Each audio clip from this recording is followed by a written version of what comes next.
Russian girl flirts with lazy young man, but he pretends not to get anything. If you dig my recaps, don't forget to subscribe and smash that notification bell. At a typical high school in Japan, a girl catches everyone's attention wherever she goes. Her name is Alisa Kujo, but everyone calls her Alya. With a Russian father, Alya not only has the highest grades in school, but also excels in sports. She is also the treasurer of the student council. All these qualities make Alya one of the most sought-after girls among her peers. One of those who couldn't resist her charm was Ando, a second-year student. Acting cool as always, he introduced himself and asked her out for lunch, but she declined without a second thought. To save some face, he asked if he could at least get her phone number, but she said no because she had no interest in him whatsoever. After humiliating the boy, to close the deal, she remarked that his necklace was against the school rules, living up to her role in the student council. After this little spectacle, people around were left wondering how this girl could reject the most desired guy in school so effortlessly. When Alya arrived in the classroom, she encountered the same interested looks from the boys she passed. Sitting at the back of the room, she greeted her friend Q's with a good morning, but he didn't wake up. So she kicked his chair and asked if he stayed up late watching anime again. He confessed that he was up until dawn debating with an otaku friend about the latest episode they watched. Acting all proper, Alya scolded him, saying he was an idiot for sacrificing his sleep for cartoons, leaving him tired and sleepy at school the next day. If being an idiot means professing your love for a work of art without being bound by time,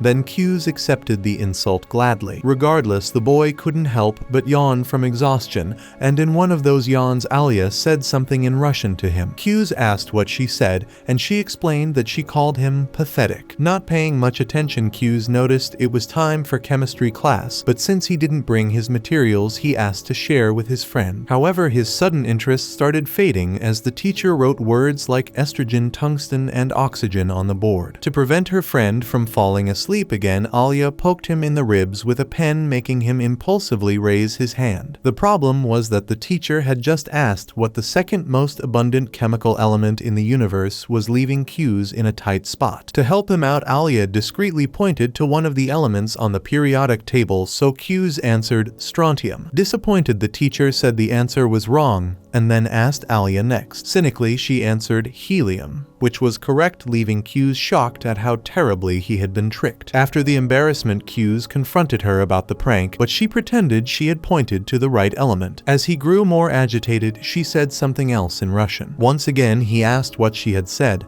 and she told him she called him an idiot. However, one thing Alya didn't know was that Q's understood Russian and that she had actually called him cute. When he was a child, he used to play with a Russian girl who lived near his grandfather's house, so he ended up learning quite a bit of the language back then. Curiously, it was the same language his wonderful Russian friend was using to flirt with him secretly. But to avoid embarrassing her and lacking the courage, Q's decided to keep it a secret. Sometime later, Q's decided to take out his phone, and the enforcer of useless matters reprimanded him, saying that phones were prohibited on school grounds unless it was an emergency. Q's replied that it was an emergency because a game was giving away a legendary character for free, but only for those who claimed it within 10 minutes. Alya confiscated his phone and saw that he had gotten Tsukuyomi, the moon goddess in Japanese mythology. The council member asked why Tsukuyomi had silver hair instead of black, but Q's didn't care about the hair color as long as the goddess remained beautiful. Hearing this, Alya felt a tinge of jealousy and returned his phone. She then said in Russian that she also had silver hair. Embarrassed, Q's asked what she said, and Alya claimed she called him an addict. Q's replied that he had to be an addict to compete because he was part of the lower ranks and had to earn his equipment through blood and sweat, unlike the rich kids who could have their parents buy them platinum armor. Fed up, Alya complained that she thought he was more serious than that, and Q's reflected internally that none of what he said was a joke. Later during lunch, Takeshi, one of Q's friends, was once again upset about not being popular with the girls. Paying little attention to his outburst, the boys at the table saw the student council members including Alya and her sister Maria, who was the council secretary, as well as Yuki, the spokesperson. The boys at Q's table commented on how beautiful these girls were, although Alya supposedly already had a boyfriend according to what she had said. Q's teased that even if she didn't take, she wouldn't stand a chance, so she admitted he was jealous because the guy was close enough to that goddess to call her by her nickname. Indifferently, Q's admitted it was true, but noted that the girl was always nagging him, though Takshi thought that was better than being ignored, especially since Alya barely spoke to anyone else. This was why he preferred Suwoo, because she was much more open and communicative than Alya. The problem was that Suwoo rejected many students. While listening to this, Q's glanced at the girl, who looked back at him with a red face. Soon she approached and asked to sit at the table with Alya. When the two sat down, Suwoo was much more communicative as always, while her colleague maintained her usual stern expression. During lunch, Q's and the council spokesperson seemed to be getting along very well, making Alya feel that familiar jealousy. She asked if the two were friends. Suwoo explained that they had known each other since childhood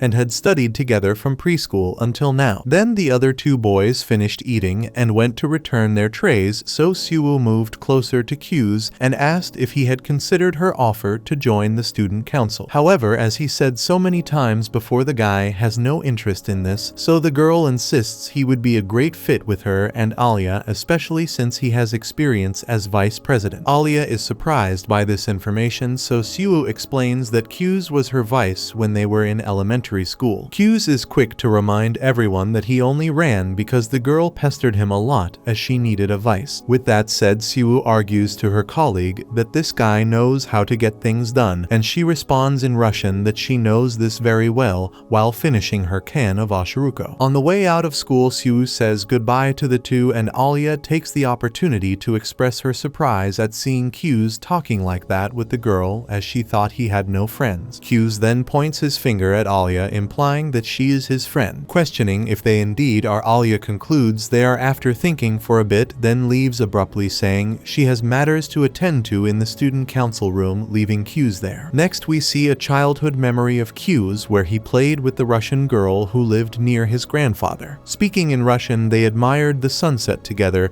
and the girl corrected his words or completed his sentences when he didn't know what to say. When the sun sets, the girl bids young Q's farewell and gives him a tender kiss on the cheek. Q's wakes up at this moment, remembering that he studied Russian like crazy just to talk to this girl, but nowadays he doesn't even remember her name. The next day, as was common in this school, Q's and Alya were responsible for organizing the classroom before the first class. As he woke up very early because of the dream, he went to school way ahead of time to get things in order, so there was nothing left to do when his task partner arrived. Alya thinks it's going to rain because she's never seen this guy care so much about organization until Q's notices a stain on her sock. She explains that a truck splashed water on her and that it was also her fault for walking so close to the street. But anyway, she brought another pair of socks, so it's all good. Changing the subject, Alya also asks if Q's really isn't interested in joining the student council since he was a vice once. Not interested, Q's repeats that he doesn't want to, so Alya drops the subject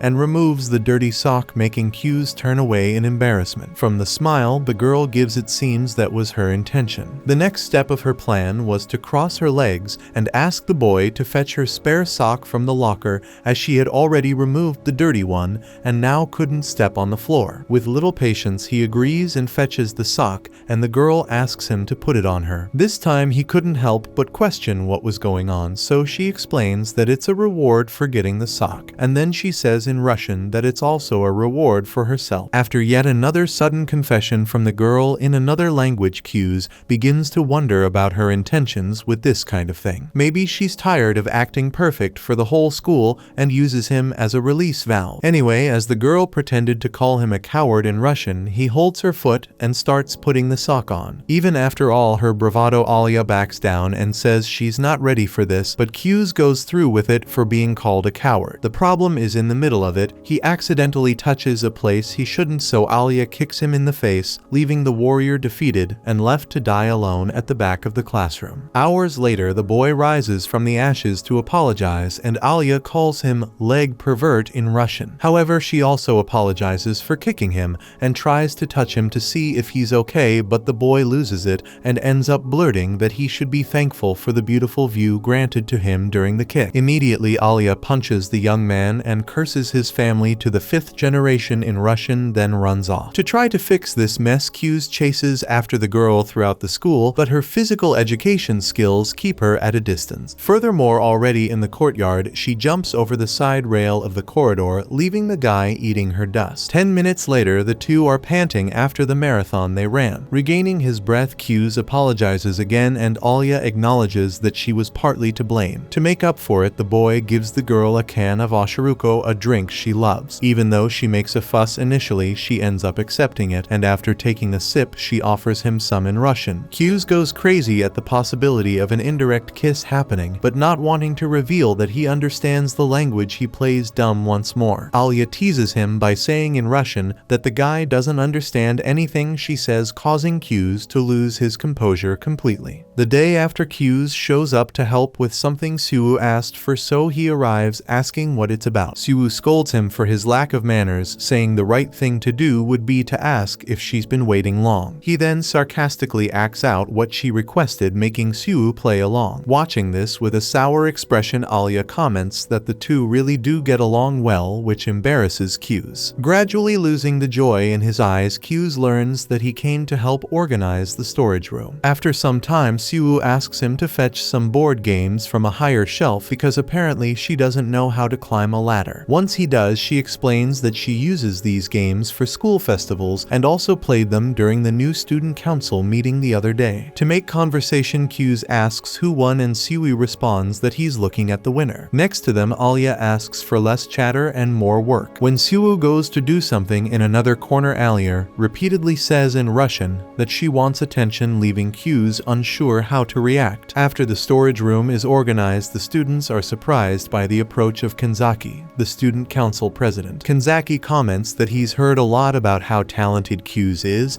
and the boy thanks him for the praise. At the same time, Kyu's observes that this guy really has a certain style, which must be why he's the school's superstar president. Whatever the case, he has nothing to do with it, so he bids farewell. But before he leaves, Kanzaki offers to pay for his dinner as a thank you for cleaning the storage room. Kyu's politely declines, but Suwoo insists because Kyu's won't have a ready dinner when he gets home. Kanzaki asks how she knows this about his life, and she reveals that they've been friends since childhood. Therefore, the president also invites the two girls. Later, after placing their orders, the four of them start a conversation. Suwoo highlights how amazing Kyu's is for handling physical work and paperwork like they're nothing, in addition to being a great master of ceremonies and negotiator. Kanzaki knows she doesn't usually speak so highly of others, so this guy must really have potential. With this in mind, the president invites Kyu's to join the student council, but for the 1000th time, the boy refuses, saying what he did in middle school was enough. Now he's tired of that kind of thing. Kanzaki agrees that the council involves a lot of work, but the reward is worth it. Being honest, he emphasizes that Kyu's participation in the council will have a huge impact on his job recommendations. Kyu's replies that he's not very ambitious, but Suwoo insists they should run together again. Kyu's argues that the girl will win the presidency with or without him, but she insists on having him by her side on this journey. Once again, he declines the invitation, this time with less patience. Kanzaki says that perhaps Suwoo isn't the best candidate considering that Alya is also running. When the Russian girl confirms this, Suwoo narrows her eyes in a challenging manner. Soon, everyone's food arrives. After the meal, they all say their goodbyes, and Kanzaki says he will go with Suwoo in one direction and asks Kyu's to walk Alya home. The Russian girl refuses the company,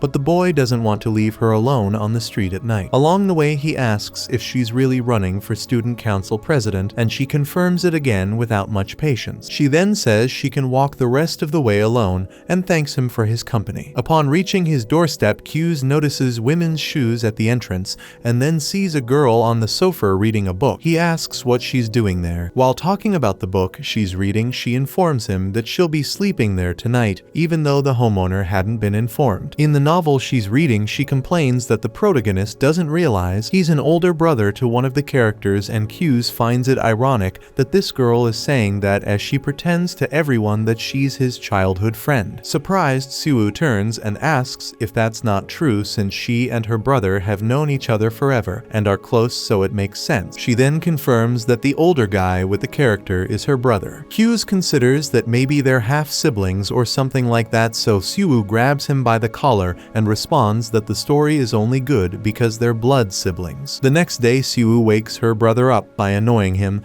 so he threatens to report her for domestic violence. With no other options, the girl promises to hide under his bed to pull his feet. Fed up, Hughes tells his sister to get down, and she asks if it's because he'll end up with a tent pitched if she doesn't leave. Later, they watch a movie together called Space Girl Chiai, and Siwoo gets emotional seeing exclusive relationship scenes that never appeared on TV. Because of this, she wants to watch the movie again right then, but Hughes brings her back to reality, reminding her they need to do some shopping. In a clothing store, Siwoo would love to buy a summer dress, but prefers to declare bankruptcy buying anime items. Hughes finds it absurd that the fabric costs 15,000 yen, and the girl explains that women's fashion charges by the centimeter of fabric. Changing the subject, her brother comments that maybe a silver thing is spying on them, while Alya watches their interaction with a hateful expression. Siwoo says she noticed it long before, ever since they arrived on that floor, because she has a sixth sense for detecting the gazes of people she knows. Hughes asks if she isn't ashamed to say something so ridiculous with such confidence, and she admits that she is, but without breaking character. Hughes then wonders how he can resolve this until he looks back and sees his sister heading directly toward Alya. With no place to hide, the Russian girl pretends she stumbled upon them by chance at the mall, and they both pretend to believe her. She explains that she came to buy some clothes, so Siwoo invites her to join them for lunch. Hughes is worried about taking her to that restaurant, and his sister remarks that he was eager for this to happen, surprising Alya. The Russian girl asks what's wrong with the restaurant, so Siwoo asks if she likes spicy food because that's the house specialty. Hughes is more honest with his friend and warns her that the food there burns hotter than hell in summer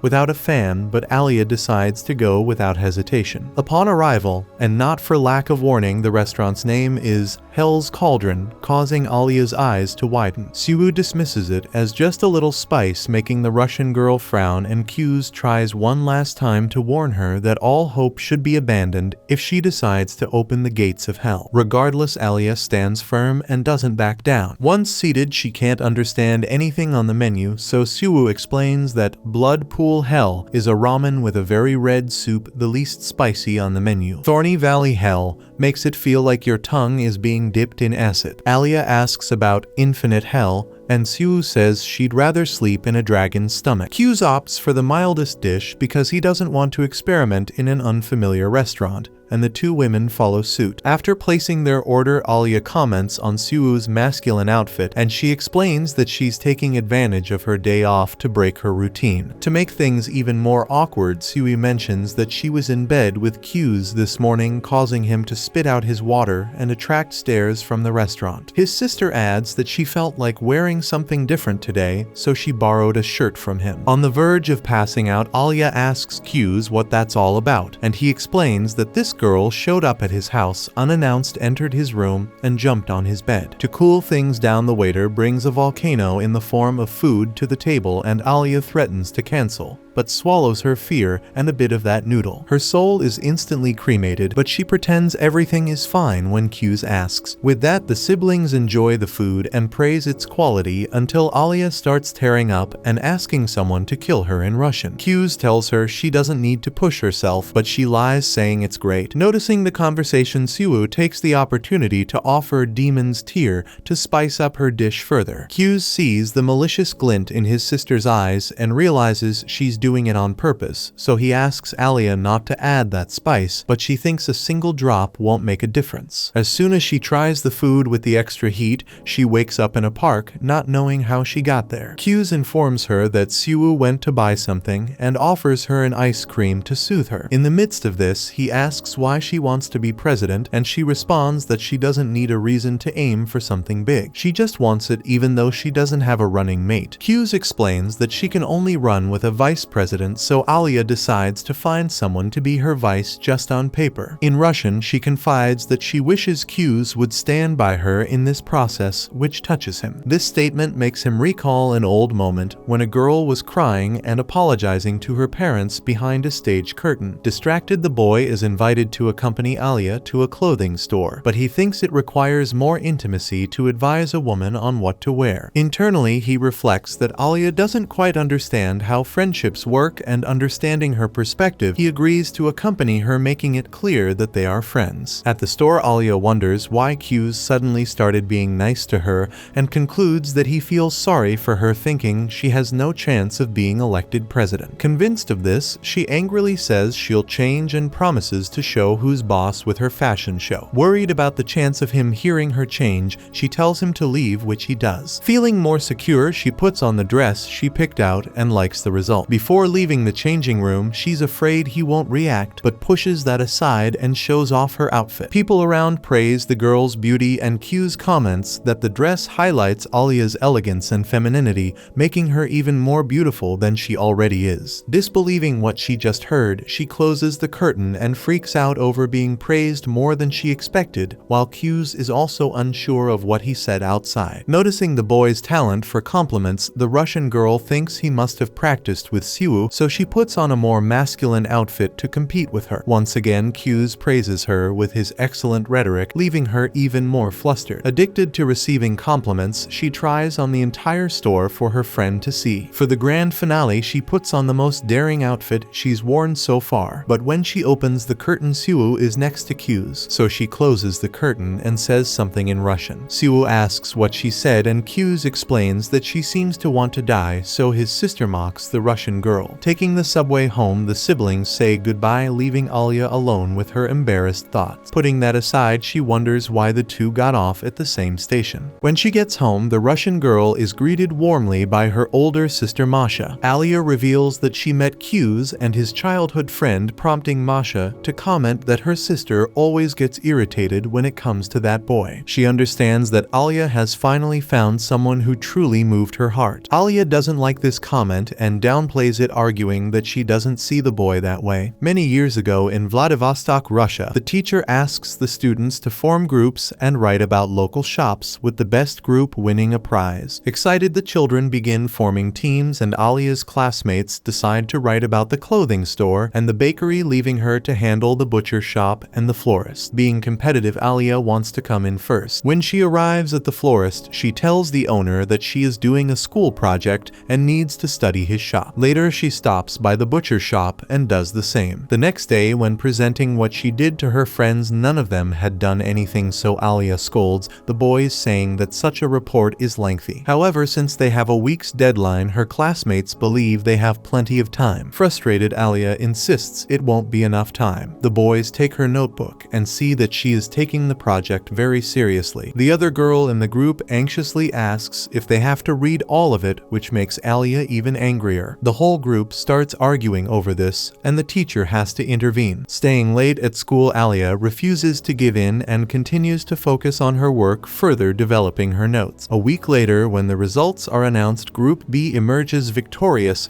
leaving Alya devastated despite all her effort. Returning home that day, she reflects that she would have won if only her group members had been as serious as she was. At the same time, she concludes that she shouldn't expect much from others, since she feels no one is as motivated as she is. With teary eyes, she decides that if that's the case, she'll do everything on her own. Years later in Japan, her new classmates ask if she passed that super difficult transfer exam, and she proudly says yes. The students ask how she speaks Japanese so well, and she explains that she lived in the country 5 years ago. When the bell rings and class begins, Alya looks over and sees a boy who slept through all the noise, so she wakes him to let him know the bell rang. Lazily, Q's asks if she is the girl who gave the speech at the opening ceremony, so she formally introduces herself enthusiastically. Q's also says his name, but without much grace. Stretching, he's happy to see that Hikaru is in the same class as him, and even happier to find that Takeshi is there too. In science class, Q's forgets his notebook at home and shares with a friend. During physical education, he runs as if he's carrying lead weights in his underwear. In math class, the only counting he does is of sheep while he dreams. costumes. Seeing all this, Alya realizes that even the most prestigious schools have their share of lazy students. Later, with 14 days until the school festival, it was decided that the theme would be Haunted House. Hikaru and Takeshi rack their brains trying to figure out how to get costumes for the ghosts while Alya sews some in her corner. After the last bell rings, some classmates tell her it's time to go home, but the Russian girl wants to stay late, dedicating herself to the task. After they leave, Alya overhears the girls commenting that it's just a festival and shouldn't be taken so seriously. This makes her feel like the present is repeating the past from the days when she would get indignant in the cloudy streets of Russia. Lost in her memories, she pricks her finger and watches the blood ooze out. Nevertheless, she doesn't intend to give up, even if it means being alone. Suddenly, Q's arrives in the room looking for her and asks her to go home because he got a document showing that the Handicrafts Club offered to help with the festival costumes after he had the former student council president pull some strings. Therefore, Alya no longer needs to work on them as everything is already arranged, and there's no need for her to do it all alone. Annoyed, she responds that she just wants the festival to be good. As she speaks, she starts to cry and get more agitated, claiming that people don't pay as much attention to these things as she does. Finally, she asks if she's doing something wrong, to which Q's replies that she's putting effort into the wrong things because school activities aren't meant to be done alone, but rather to foster a sense of teamwork among students to create something together. Not knowing what to say, Alya packs up her things and leaves. Hurrying through the corridors, she wonders what that boy has in his head. The next day, Takeshi presents his pre-festival project, an event just for them that will include a hide-and-seek game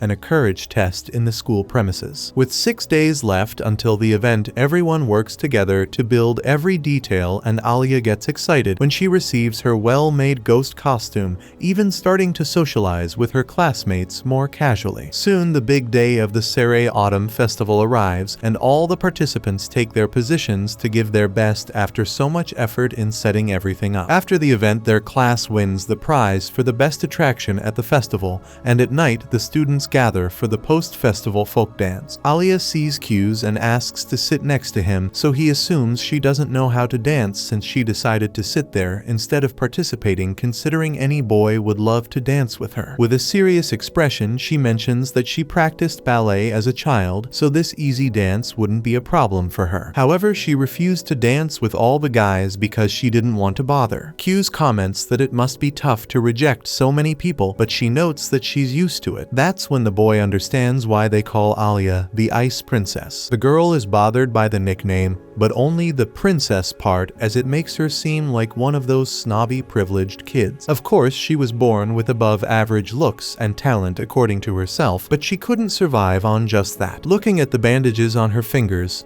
she confesses that it irritates her when her effort is ignored, and people only value other things. Given this, Q's proposes asking everyone not to call her that anymore, and the girl thanks him. In the end, she acknowledges that she would never have experienced the school festival this way if she had done everything alone, and, taking advantage of the moment, apologizes for getting mad at Q's that day. Q's didn't see it as a big deal, especially since Alya put in much more effort than he did, for example, but the girl insists on making it up to him somehow. So, he asks if there's a Russian custom where people give each other special nicknames. Until then, he had only called the Russian girl by her last name, Kujo. When she responded that her family calls her Alya, he asks to call her that as a reward. Alya asks what he gains from that, and he claims he'll be the only one to call the prettiest girl in school by her nickname. Speaking of which, a few boys appear to invite the Ice Princess to the dance, leaving her embarrassed with so many people insisting. Seeing his new friend in trouble, Q's pulls Alya away and tells the others that this girl is already taken. As Q's pulls her toward the dance, the girl feels her heart about to explode, and since she said a simple dance like this would be easy, the boy asks her to show if she was serious. The next day, as usual, Alya looks at her friend sleeping in class with a disdainful expression. When he wakes up, She tells him he's a waste of space. In Russian, she says that just because he was nice to her last night doesn't mean things will change. After Alya tells the whole story, Masha is happy with a love story between the two, which irritates the older sister because one thing has nothing to do with the other. To the older sister, it's clearly a love story like in the movies, where a friendship grows into a romance. Looking at the pendant she got from Sa, her boyfriend, Masha claims it was the same for her, especially when the boy saved her from a dog attack. Nervous, Alya tells the girl to brag about her love life elsewhere. The next day, in the student council room, Kyu's is greeted by the council president, Kanzaki, as he was called to help Yuki. At that moment, a girl introduces herself as Alisa Kujo,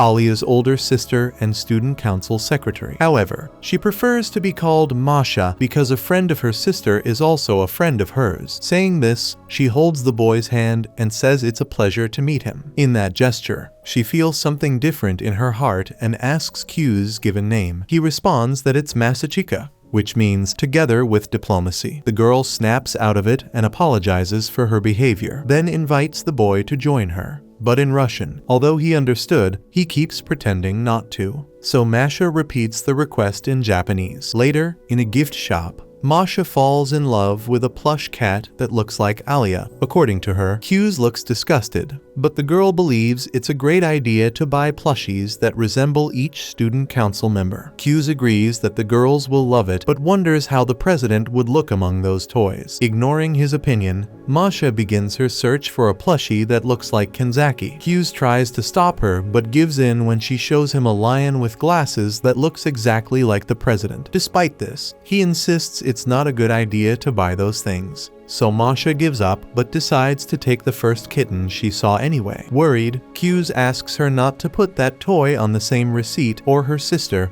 the treasurer, will get annoyed. Leaving the store, the boy notices Alya's sister's oddity and wonders if she's always like that. If so, it explains why Alya also seems a bit off. Sometime later, Masha arrives at the tea shop and gives her sister in plush form to the boy, who doesn't know how to react. According to her, the two look great together, so much so that she decides to take a picture of this unique moment. But Kyu's stops her by placing a bag in front of the camera. Inside the tea shop, Masha asks Kyu's opinion on a product, but he warns he knows nothing about it. Internally, he reflects that his sister, Yuki, could help a lot with this since their mother taught her a lot about it. Remembering their childhood, when their parents separated, Kyu's decided to live with his father. But Yuki, who was ill, stayed with their mother. Seeing the boy was distressed, Masha gives him a caring hug, making Kyu's feel something different inside, until the tea she was holding burns the boy's back. In shock, Masha drops the cup while the Alya plushie seems to observe the scene. Later, upon arriving at the student council room, Masha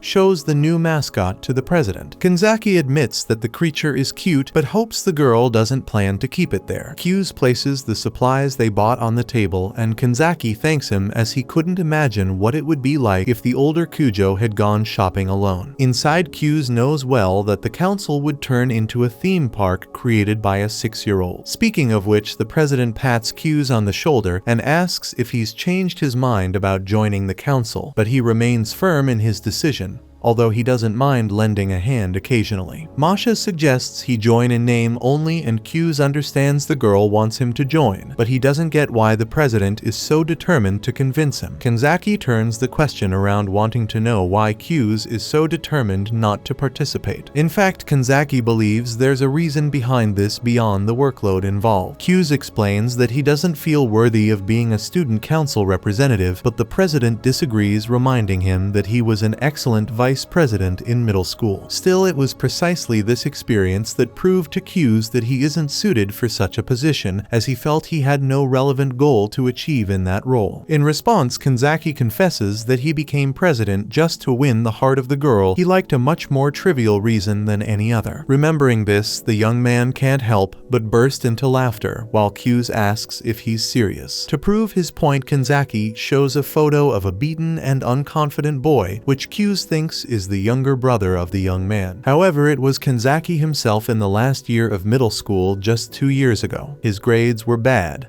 and he hated sports, even more so school in general, until one day he fell in love with one of the prettiest girls in the class, who is now his current girlfriend Sarashina Chisaki, the vice president. That's why he doesn't believe Q's needs a proper reason, especially since Masha only joined because Chisaki asked her to. Masha believes it doesn't matter why you join the council, but what you do during your time there. It doesn't matter if it was for love or friendship, as long as you care about making things better for other students. Otherwise, only saints could hold positions of power. That said, Kanzaki reminds Q's that he has already shown results as vice president once in his life, and that alone is proof that he has nothing to be ashamed of. This comment brings Q's back to the memory of the election he participated in when he was younger. His sister asked him to stay by her side no matter what, but he thought it would be too much trouble. Anyway, Kanzaki states that Q's could join the council to elect someone else as president, as this is perfectly acceptable and everyone will welcome him with open arms. Faced with this, Q's says he'll think about it, and Kanzaki notes that having time to think is the great privilege of youth. Masha reminds them that the president is not an old man, even though he seems older than he really is, and Kanzaki admits he's heard that many times. Recently, he was mistaken for a graduate student. Reflecting briefly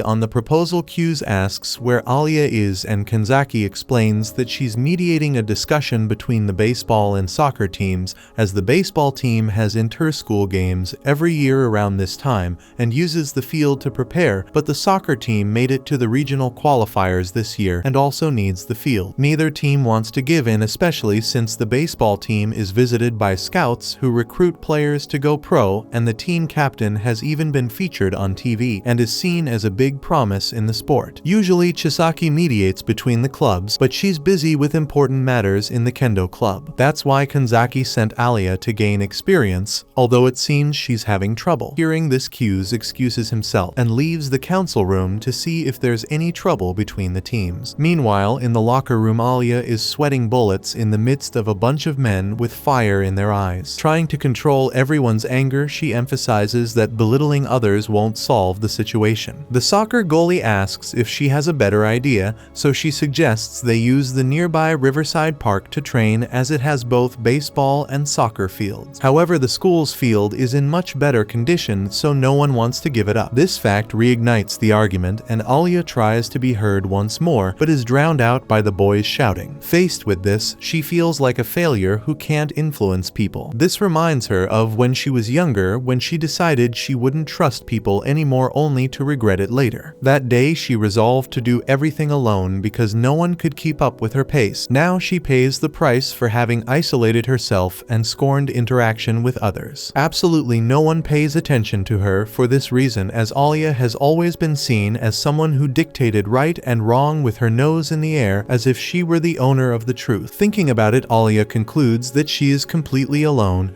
and this feeling brings tears to her eyes, especially since she is sure it's her own fault. In Russian, she quietly asks for help, as if someone could somehow hear her. Suddenly, Q's awkwardly enters the locker room and apologizes for interrupting, then announces that he is responsible for general matters of the student council and has been sent as reinforcement for the mediation. Moments earlier, Q's had been listening to the argument and how Alya was trying to calm everyone down, and he realized that her approach wouldn't work because both sides were too heated, so it would be good for the council to buy some time to start over. Despite this, Q's believes it's a good experience for the girl and turns to leave until he hears her asking for help in Russian. Before entering the locker room, he thinks that this is why Alya is always alone, because she only says important things in a language no one understands. When the boy gets into trouble, one of the baseball players recognizes him as the one who was vice president during elementary school. Q's arrives with a bang and emphasizes that the big question is who gets the school field and who goes to the river. He suggests that the baseball team take the river as they have fewer players to move. In exchange, the soccer team, which has more people, will send some to help with the process. Still, the soccer players don't want to cooperate cooperate, and the baseball team won't budge either. So the soccer assistants offer to help with the relocation, calming everyone's nerves. With the terms agreed upon between both parties, the matter is officially resolved. Therefore, Kyu's asks the captain from each side to attend the student council with their formal requests. Later, when returning to the council, Kyu's apologizes to Alya for thinking he might have run over her in the middle of the discussion. She didn't see anything wrong, but wanted to know why the boy made that proposal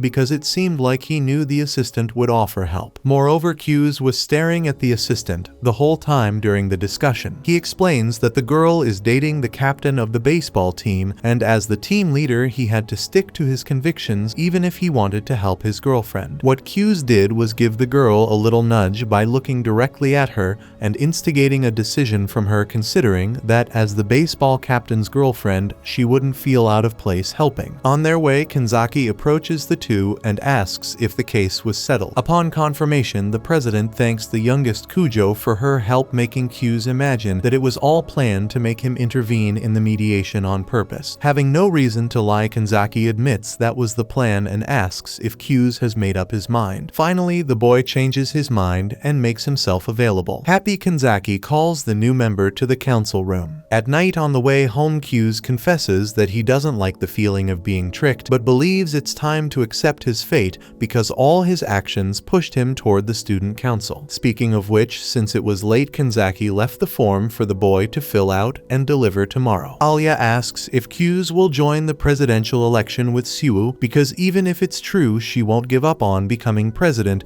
even if it means facing both of them. Remembering how the Russian girl is, Kyu's knows well that she won't give up because she sees Alya as an unwavering force. Given this, he states that he will make her president because he doesn't want Alya to be alone anymore. Therefore, from now on they are on the same side. Saying this, he extends his hand and Alya wipes her tears and reciprocates the gesture. Then she surprises Kyu's with a phrase in Russian that makes his heart race. When he was a child playing with his Russian friend, he felt the same thing, and now he discovers he can feel it again. Suddenly, Alya crushes his hand's bones and asks if he was thinking about another girl. Kyu's confesses in shock and soon realizes he committed the second biggest mistake a romantic comedy protagonist could make in a confession. The first is to repeat the same confession. Alya assumes the boy was thinking about Yuki Siwoo, but before he can deny it, he gets another tight squeeze on his hand. Finally, she slaps his face in exchange for forgiving him for the mistake. Kyu's falls to the ground and praises the girl's strength. Then she extends her hand to help him up. Near home, he confesses that it's the first time he's been slapped by a girl and believes it gave him XP as a man. In response, Alya comments that the boy must have hit his head on the ground in the fall unless he has a defective brain from the factory,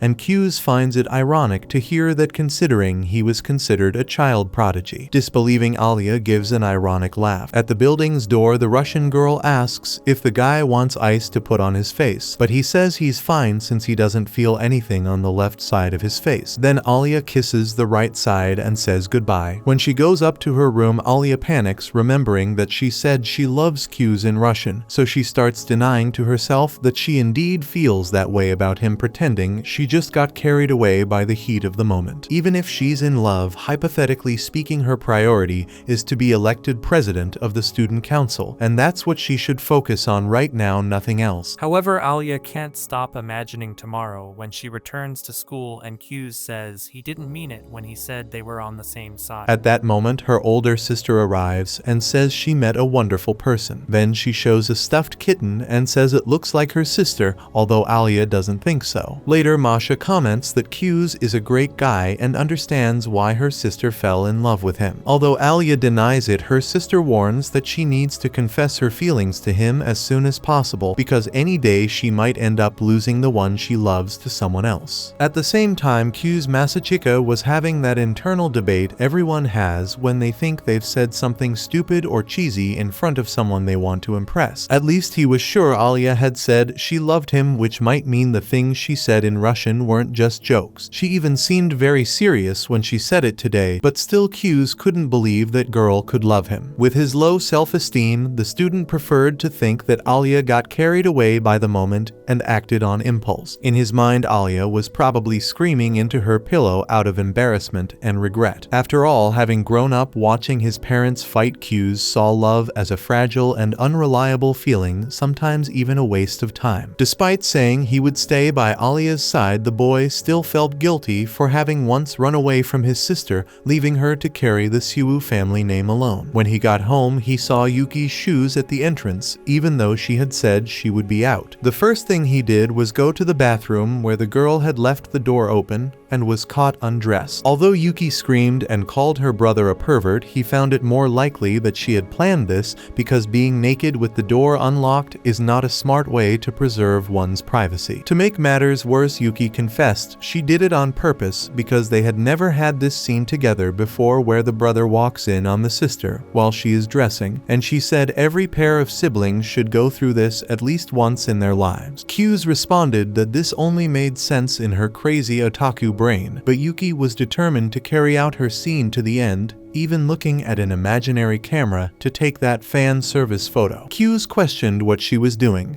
and she said she was looking at a camera that only idiots couldn't see, so he grumbled again. Ignoring him, Yuki said this was her reward for fooling her brother earlier, but Kyu's warned he didn't want to be rewarded by seeing her as she came into the world. Yuki insisted that her brother had taken a secret peek, so Kyu's taught that looking at everything at once wasn't fun, but that the true master should sneak a glance. After the initial shock of hearing such an atrocity, Yuki regained her composure and agreed that was the trick, but she made sure to know if he had taken a look. Cornered, Kyu's admitted he had observed the heart region starting the second round of their fight. Later in Kyu's room, Yuki asked if her brother had finally decided to join the council, and he admitted he had, but that he would support Alya for president. This statement distressed Yuki, making her feel she was losing her brother to the Russian girl, and she couldn't understand why she couldn't keep her brother entertained with her own assets, or maybe the Russian girl had some special charm she didn't know about. Tired, Kyu's asked his sister to be a bit less graphic in her description, but she wouldn't stop teasing him. First, she questioned if he wanted to be the first to honk his sister's horn, but remembered that had already happened in elementary school. Remembering this, Yuki lost all humor and assumed a tense expression, recalling a day they collided during a game of tag and Kyu's accidentally touched something he shouldn't have. Kyu's marveled that he hadn't knocked the wind out of his sister in the collision, considering she had asthma,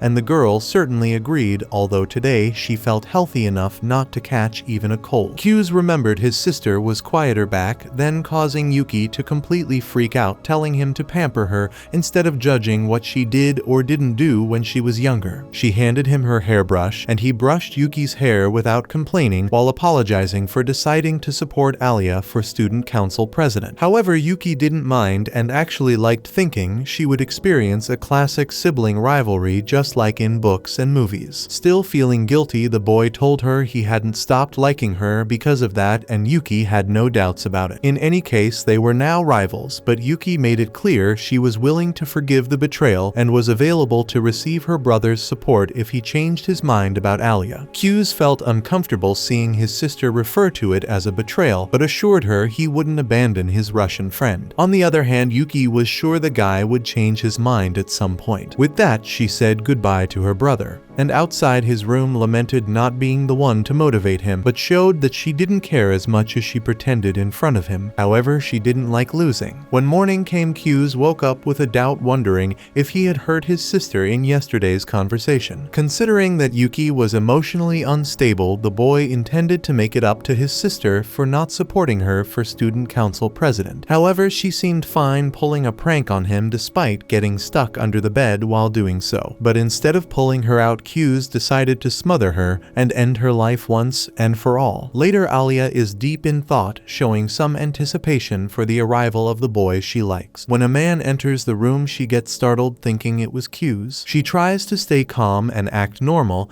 and even gets another scare when the guy actually arrives, but quickly pretends to be unbothered to hide her feelings. Despite her efforts, it's becoming increasingly difficult to ignore the glow she sees around him. When Kyu's sits at the table and chats with his his friends, displaying a very different mood than usual. The Russian girl wonders why he didn't arrive yawning like always. Somehow she feels he's adjusting his behavior to be around her, just as he said he would yesterday. In the meantime, as she was idle in the middle of a volleyball game, a teammate calls Alya's attention to the ball coming her way. Alya jumps up to spike it, scoring the winning point. Later in the boys' game, Q's isn't so lucky, getting hit in the back of the head by a ball during his team's serve. Nursing a bump on his head, the poor guy tries to recover while his stomach growls with hunger. Alya approaches to check on him, and he assures her it's nothing serious. For some reason, Alya places her hand on her own forehead and then on Q's, giving him a prime view of the mountainous regions of the landscape. In that moment, he recalls his sister's strange talk about this and swallows hard with bitterness. Then Alya ties her hair up, revealing the edge of her armpit, driving the student even crazier. Just as he told his sister, the true master peaks only briefly. Alya asks why he's acting this way, and he pretends it's nothing. Soon she stands up and suggests he drinks some water, which he does, accompanied by Alya. Just like the Russian girl, the Japanese boy is finding it hard to stop staring at his friend, trying his best to hide his real feelings by almost diving into the water. Amidst all this, Masha arrives to chat with a guy who's now staring at the clouds. On the outside, he talks about the blue sky and everything around it, but inside all he can think about is how much he's come to like gym uniforms after today. Masha asks if he has a towel to dry off from the water fountain, but the guy is old school and prefers to let the sun do the job. Without wanting to know, Masha pulls Q's head down and starts rubbing it with her towel, ensuring a privileged view of the brighter side of life. He thanks her and says he now knows how a dog feels after a bath, to which Masha responds that she's always had a special fondness for dogs. Jealous Alya pulls her friend back to the classroom and asks Masha to do the same. On the way back to the classroom, Q's was already wondering where this was going and closes his eyes when Alya speaks to him, expecting a scolding. However, the Russian girl was asking if he was feeling better. Showing the same kindness as yesterday, Alya seemed to be entering her affectionate mode according to Q's. Curious about this, he asks if Alya isn't being too nice, and she replies that she's worried because he's been acting strange all day. Q's was about to say he's fine, but his stomach growls loudly again, making Alya think he didn't sleep in class only because he was too hungry. Q's explains that it was actually because he had a good night's sleep, which makes the Russian girl furious because she could hardly sleep last night, thinking about what he said while he slept like a log. Annoyed, she walks away, and Q's recognizes his friend because that's the Alya he knows. At the end of the day, he asks Alya to stop by the student council room, but she's too angry to respond. Still, she follows the path he wanted, so he silently follows behind. In one of the hallways, the soccer and baseball players were acting like army recruits in front of the council room. Not understanding anything, Q's opens the door and comes face to face with Sarashina Chisaki, who was carrying a bamboo katana on her shoulder. He was about to close the door after claiming he knocked on the wrong room,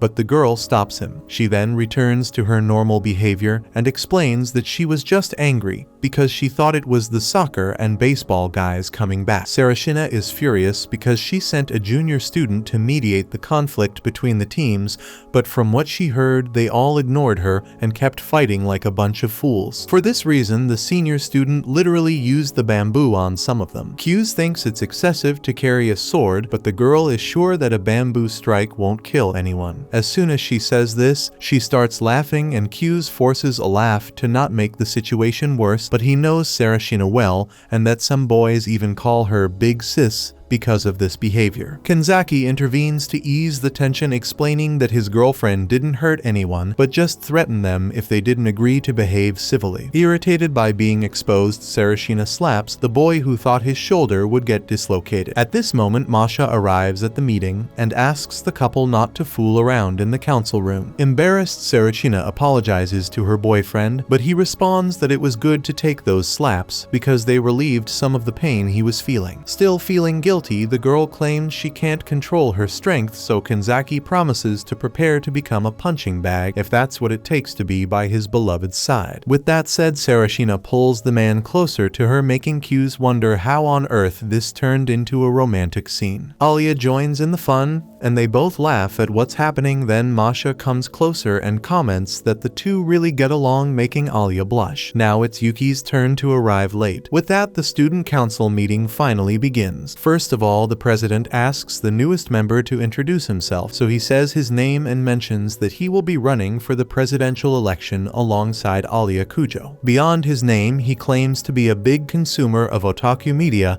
and is willing to talk about it if anyone wants to get to know him better. That said, the president announces that the young man is officially part of the council members. As his first task, the newbie is assigned to help the older Kujo sister Masha. Finally, Kanzaki assures that Q's will quickly adapt to the new job thanks to his experience as vice president, but in any case, it would be interesting to get back on track working with the girls. By the way, there are not enough people to meet all the council's service demands, so it's a good time for the newbie to show what he's made of. Yuki interrupts to say she's going to the art club to discuss their next exhibition, and since one of the topics will surely be the project budget, she'd like to take Alya, who is the organization's treasurer. Alya accepts the proposal, and the president gives the green light. Soon the two set off alone for work, and Q's is sure some trouble is going to happen. No wonder Alya feels the same way, and while heading to the job, she can't resist and calls Yuki for a chat. Yuki agrees, but asks that it be in an empty classroom nearby. Inside, the Russian girl once again states her intention to run for president alongside Q's. Not as an apology or anything, since she doesn't think she's doing anything wrong, but she still believes she should say it personally to Yuki. Yuki agrees there's no reason to apologize, especially since Q's himself chose this path. Whether true or not, the boy's sister says she has nothing to say about it, much less wants to vent any frustration on her colleague, but she confesses she felt bad for not being the one he chose for the election. But Yuki goes further by saying she loves the boy, which leaves the Russian girl stunned. To make matters worse, she emphasizes that she loves him more than her own parents and provokes her colleague, asking if she loves him too. Alya is more economical with words, responding that Q's is just a friend, but Yuki presses to know if the girl is in love with her brother. Without holding back, she pushes Alya until she gets what she wants. Literally pushing the girl against the wall, Yuki manages to hear from Alya that she doesn't know if she's in love or not. After a brief pause to gather courage, the Russian girl confesses that she won't let Yuki have him, so the sister closes her eyes with some disdain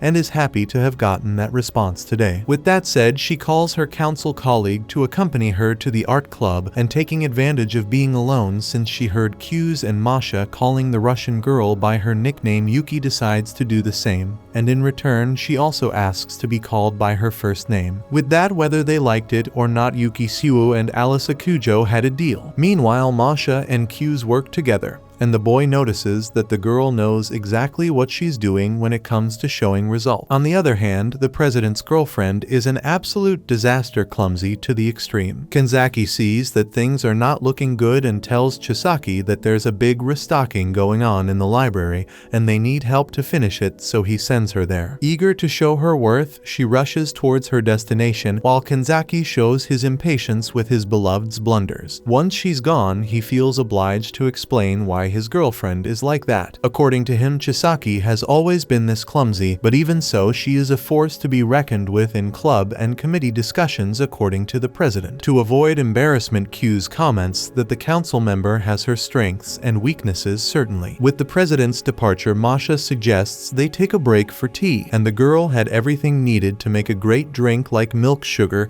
and even strawberry jam. Q's remembers that this jam is also used in Russian tea, so he wants a cup. Anyway, he thought black tea was more common for Russians in winter, but the girl explains that it depends a lot on the family. Hers, for example, like to drink it all year round, rain or shine, because they got the habit from their mother, who is fascinated by this type of drink. Q's asked because he has a fondness for Russia, even though he doesn't know much about the country. According to him, when he was a kid, he watched some movies from there with his grandfather, which sparked his interest. Besides that, the boy has a lot more to do with Russia, but he doesn't want want to talk much about that part. Actually, he studied like crazy to learn as much of the language as possible to be able to speak with the girl he loved in his childhood. Anyway, the Russian tea is on the table and Q's falls in love with the flavor. Looking closely at his cup, he ends up remembering that his mother was also a big fan of the drink while watching Masha eat the jam separately from the tea. Curious, he asks why, and she says it's just a personal preference. Following her lead, the boy takes a spoonful of strawberry jam but finds it too sweet. At that moment, Alya and Yuki arrive after finishing their task. Masha offers tea, which Yuki accepts immediately. Alya, on the other hand, is in a much less enthusiastic mood, so to speak, because she went through a tough time at the hands of her best friend's sister. Seeing that the Russian girl sat too close to him for no reason, Q's asks what happened, and she explains that in her country sitting too much at the corner of the table is considered bad luck. Not that she had much luck today, at least so far. Anyway, the girl sits so close that she pushes Q's to the other side, while Yuki gives a jealous, crazy look at her council colleague. The Russian girl, of course, doesn't hold back, so Q's realizes he's in the middle of a battle. To ease the tension, he asks Masha if it's true about sitting at the corner of the table, and she confirms, adding that single people who sit at the corner will never marry according to local culture. The older sister asks if the younger one has found someone to marry. Alya then pretends that she just didn't want to sit on the edge. Switching to her native language, she lets slip that it's too early to think about marriage. Q silently agrees since they are only 15 years old. Soon Masha serves her sister with a plate filled with jelly before the tea. Later, Kanzaki announces that the work for the day is done, and since the second-year students still need to discuss something with the teachers, the freshmen can go home. Walking home alongside Alya, Q senses his sister did something wrong as the Russian girl seems irritated. Passing by royal fast, he invites his friend inside to talk about her candidacy for president. Despite agreeing readily, she mutters in Russian, upset that this isn't a date. Clutching his chest, the Japanese boy is surprised to learn that's what his friend wanted. Inside the diner, Q asks why she looks so annoyed. She claims to be just tired, but soon asks if he's dating Yuki. Q seriously responds that he's not, and takes the opportunity to advise Alya. In truth, Yuki is just having fun with the Russian to see her reactions. Putting that aside, he brings up the candidacy issue, making it clear that at this rate, they won't be able to beat Yuki, who is very popular. Remembering when he ran against his sister years ago in another school, there were 6 competing tickets, unlike the 3 in his current school. In that election, out of the 12 people who entered, half dropped out of the Children's Congress a bit before the election. The Congress is a kind of debate contest held by the students, like if the school's baseball and soccer teams couldn't agree and had to debate in the Congress to decide. When this Congress presents presidential candidates, it becomes a preview of the election, and once they debate their policies and one side wins, the winner usually becomes the favorite for the student council race. Anyway, this race gets filtered down until only a few candidates for the student council presidency remain, but when Yuki began to stand out, everyone dropped out of the race against her. While Q's was explaining all this, Alya was biting her straw in anger and tension, and only realized it much later. Since she seemed more focused on her homeland than this conversation, he asked if she was listening, and Alya pretended she was just fascinated by the ice cream and got distracted. In reality, she was furious about how her friend was acting, giving so much credit to the brash Yuki and practically declaring her the president in advance. Not wanting to look bad, Alya insisted on the ice cream business and offered some to her council colleague. He preferred to get a new spoon, but Alya didn't want to bother another waiter with such a trifle. Practically shoving the spoon into the boy's mouth, she insisted that this was very common in Russia. As soon as Q's tasted the sweet from the spoon that had been in Alya's mouth, he knew this was a classic case of an indirect kiss. Everyone around looked on with expressions of shock and excitement at this unique scene until Q saw Taniyama passing by but said nothing about it. Returning to the election topic, he mentioned that to defeat Yuki, they would need a campaign that attracted students to his side, using Kanzaki's candidacy as an example. Kanzaki had been elected despite running against a former president from an elementary school. His strategy was that the journalism club published articles mocking and belittling him, thinking he was still the chubby bullied kid from school. However, people saw his significant transformation along with his grades. Seeing this as a case of overcoming adversity, people began to support him for the presidency, so Alya having such a story would be beneficial. With that said, the two turned to the table and started wondering what to do with the spoon that had the indirect kiss, until Q's confessed that the situation made him a bit nervous. Alya teased her friend, thinking he was better with girls. He asked if this was really common in Russia, and she replied in her native language that she would only do this with him. Q's was starting to anticipate such responses, so he didn't freak out this time. Returning to the presidency topic, he said they needed to build a great opening speech for the student body to start laying out the strategy they had discussed. Although Alya wasn't sure exactly what to say, Q's advised that the key was to be spontaneous and not hide anything from the people, as this creates real identification. After all, he found the Russian girl captivating just the way she was. With that, she replied in Russian that she wanted more compliments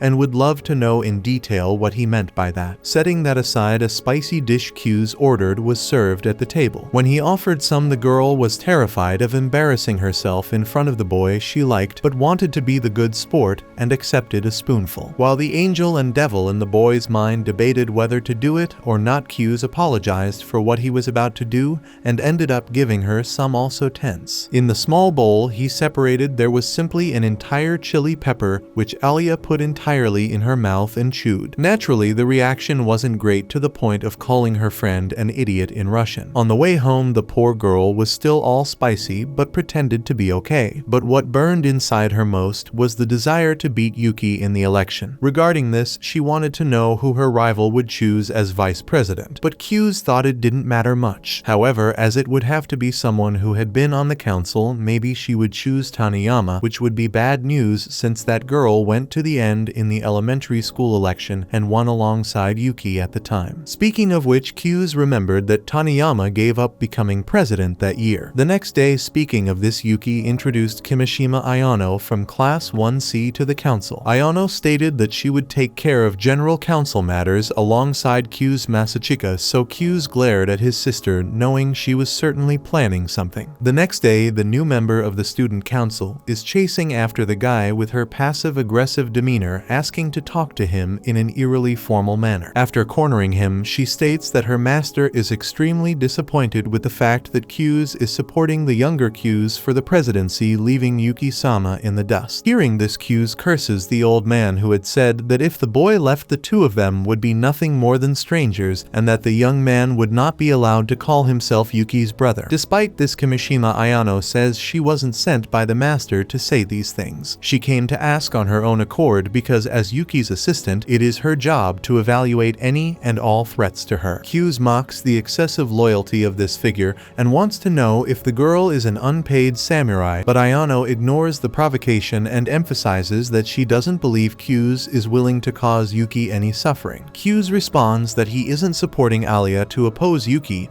and that this is an unfortunate consequence. Either way, Ayano states that this makes them rivals, then asks if the boy sees his support for the Russian as a priority in this matter, to the point of betraying Yuki and hurting her feelings. Without hesitation, Q's makes it clear that yes, he does, causing a slight reaction on Ayano's usually cold face. Showing his honor, Q's adds that he promised to do everything in his power to make Alisa Kujo the student council president. Ayano considers this is being done because the boy has special feelings for the girl, but he insists that no, he decided this simply because he wanted to. Thus, he asks the old man's servant to tell him not to bother Yuki with this, and if he has something to say to Q's, to say it directly to his face. Ayano understands the rival's position, and lastly asks if she can trust that Q's love for Yuki remains the same, and he confirms that it has never changed. The girl thanks him for the conversation and leaves, and Q's realizes that his sister is really upset about this whole mess. Later in the classroom, Takeshi is showing off the new cover of Young Blah Blah this week with bikini-clad girls and wants to know from Q's who his favorite is. The boy claims he doesn't understand anything about idols, so his friend complains that the guy sounds like an old man talking and that it's just about choosing based on looks. So Q's points to one of the girls in the magazine, making Hikaru note that she looks like Masha, which the other friend agrees with. Q's gets thoughtful about this and grabs the magazine, arguing that that girl has a boyfriend boyfriend. Hikaru then asks if it would be okay to go for her if she didn't, making Q's increasingly defensive. The situation worsens when Alya sneaks up behind Q's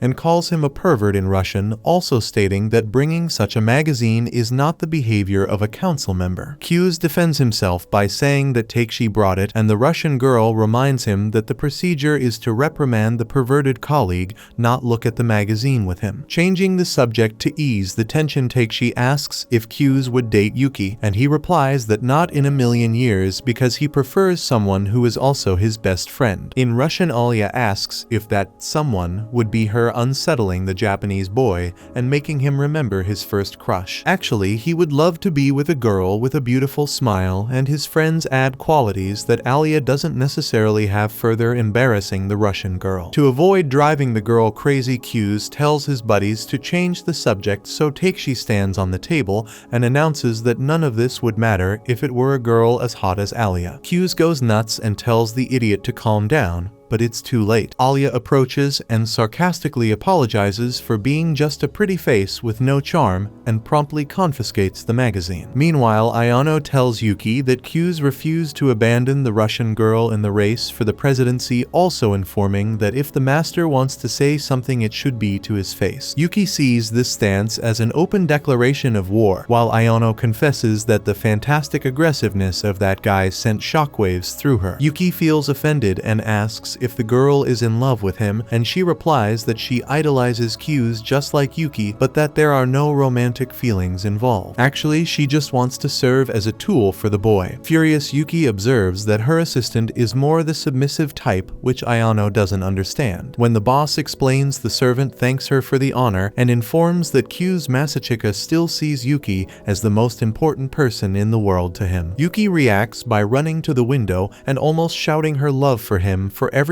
to hear, with sparkling eyes for how cute her brother is. Even so, she doesn't forget that the guy is determined to keep fighting against her, so she ensures that things are going to get very serious. To lift the candidate's morale, Ayano reports that most students see her master as the favorite, and moreover they view the Russian girl's candidacy with some hostility, as if it were an affront to challenge Yuki Suo. Faced with the facts, the favorite wonders what Q's will do to turn the tide. At the same time, she is excited to face her brother directly, the greatest prodigy the Suo family has ever developed, the man who has always been better than her in all aspects, but who now faces his first defeat alongside a formidable ally, Alisa Kujo. In the end, Yuki ensures that she will kill two birds with one stone. After this whole speech, she asks Ayano if she sounded like the final boss of the game. Speaking of the game, the council girls are now playing poker using chocolate as chips, and Yuki shows the Russian who's boss. Observing the clash, Q's recognizes that Yuki has quick thinking, while Sarashina loudly declares that it's very easy to read Alya's intentions. While Q's complains about the volume of her voice, her boyfriend agrees, saying that the Russian girl may have everything, but she doesn't have the face of someone who can bluff, unlike her older sister. Sarashina adds that Masha is seen as a model of virtue, but she has some very strange behaviors from time to time. When Q's explains that the girl has her own special vibe, Sarashina responds again loudly that special must be what they call a moron, prompting Q's to complain about the volume again. Then Ayano arrives offering more juice, and Kanzaki comments that she has a unique way of behaving. The girl explains that she learned to be this way from her grandparents because they used to serve Yuki's family. Since she admired them greatly, she decided to follow in their footsteps from a young age and is happy to serve Yuki today. Q's asks the girl to give a break with this happy slave talk, so Ayano apologizes with a look full of love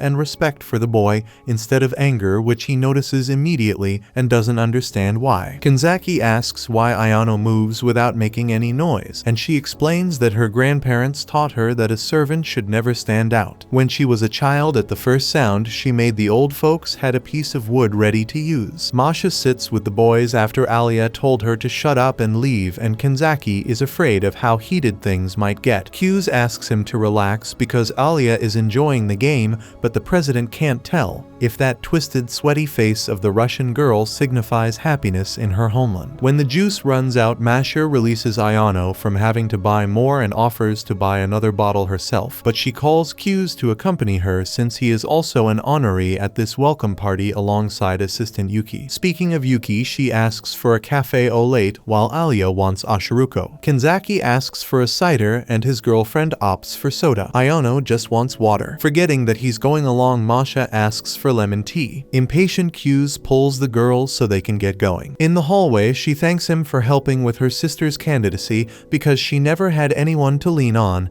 and it's important that Q's plays this role. The boy wants to know if her older sister is shirking the responsibility of supporting the younger one, and Masha responds that she loves her sister more than anything for her determined nature. When they were younger, the older one took care of the little one as best she could without thinking she owned her or anything like that. After all, living with tense shoulders gets tiring, and the most important thing is to stay relaxed. Anyway, sibling relationships are complicated, and she doesn't want Alya to be isolated since their closeness creates a certain competition. Likewise, Q's understands this feeling well, but he just can't feel inferior to Yuki because she has no qualms about showing her love and admiration for him. Without expressing this feeling, he merely comments that Masha seems to be a caring older sister, which she agrees with, but asks that this conversation stays between them. Q's understands why Masha wants to keep this a secret, which he also does, although he doesn't have as good a reason as the girl. In reality, Q's plays the lazy role, so no one needs him for anything. Faced with this confession, Masha strokes the boy's hair and assures him that he's doing his best and everything will be fine. Embarrassed, Q's frowns, but inside he feels like melted butter, as he always does when he's near Masha. Later, after the gathering, Alya is in the hallway and is approached by Taniyama Sayaka from Class F. Sayaka was Yuki's opponent in the elementary school election and heard that the Russian girl is running this year. Bluntly, the girl claims that Alya should be ashamed for playing this role because she stole the running mate Yuki had in mind, assuming it was just to annoy the rival candidate. Alya gets nervous at this insinuation from the stranger, as if she were capable of doing something dishonest just to get Q's to support her for president. Regardless, Sayaka doesn't seem willing to change her mind about this and claims that it doesn't matter how Alya achieved this, but the fact that she pulled a lazy guy onto her ticket proves it was just to irritate the opponent. Q's was passing by and sees that things are getting heated, so he decides to intervene. Alya explains that the weird girl is accusing her of stealing him just to annoy Yuki, so the boy steps in and states that he decided on his own to join Alisa Kujo's campaign. Even with Q's himself explaining, Sayaka doesn't believe it for a moment, because according to her, the guy had been slacking off for a long time. Relentless, she just wants to know what motivated him to form a team with this transferred Russian girl, and Q's admits he was slacking off but doesn't want to hear any stories. He volunteered to work with Alya, and Yuki accepted the decision without any fuss, so there's no more to discuss. Moreover, he wants Sayaka to apologize for insulting his running mate. In response, Taniyama Sayaka claims that in the end, it's Q's who is wrong, then approaches him and challenges the guy to the student congress. The crowd around them gets excited just hearing these words and gathers to watch the confrontation. According to Sayaka, someone like Q's shouldn't have a place on the student council, let alone as vice president. The girl goes further and calls Alya a puppet, so the Russian girl takes it personally and now steps up for the fight as well. Thus, Sayaka declares she will defeat them both in argument. The next day, Kenzaki reads that the topic of the Congress debate is introducing the selection of teachers for participation in the student council. Q's gets upset because his rival chose this subject, knowing that his reputation among the teachers isn't great, so the president questions if they really plan to go through with this. Alya emphasizes that winning would be important to strengthen her candidacy, especially since that girl insulted her and her running mate right to their faces. Likewise, Q's supports the decision to participate in the Congress because it would allow them to promote Alya's candidacy earlier. With that, Kenzaki gives the two the green light for the event and asks someone to plan the announcement of the debate, which Yuki volunteers to do. With her passive-aggressive manner, the girl wishes Alya and Q's good luck. Later in the afternoon, the two are busy discussing what to expect from the Congress. The running mate speculates that their opponent might use a certain line of argument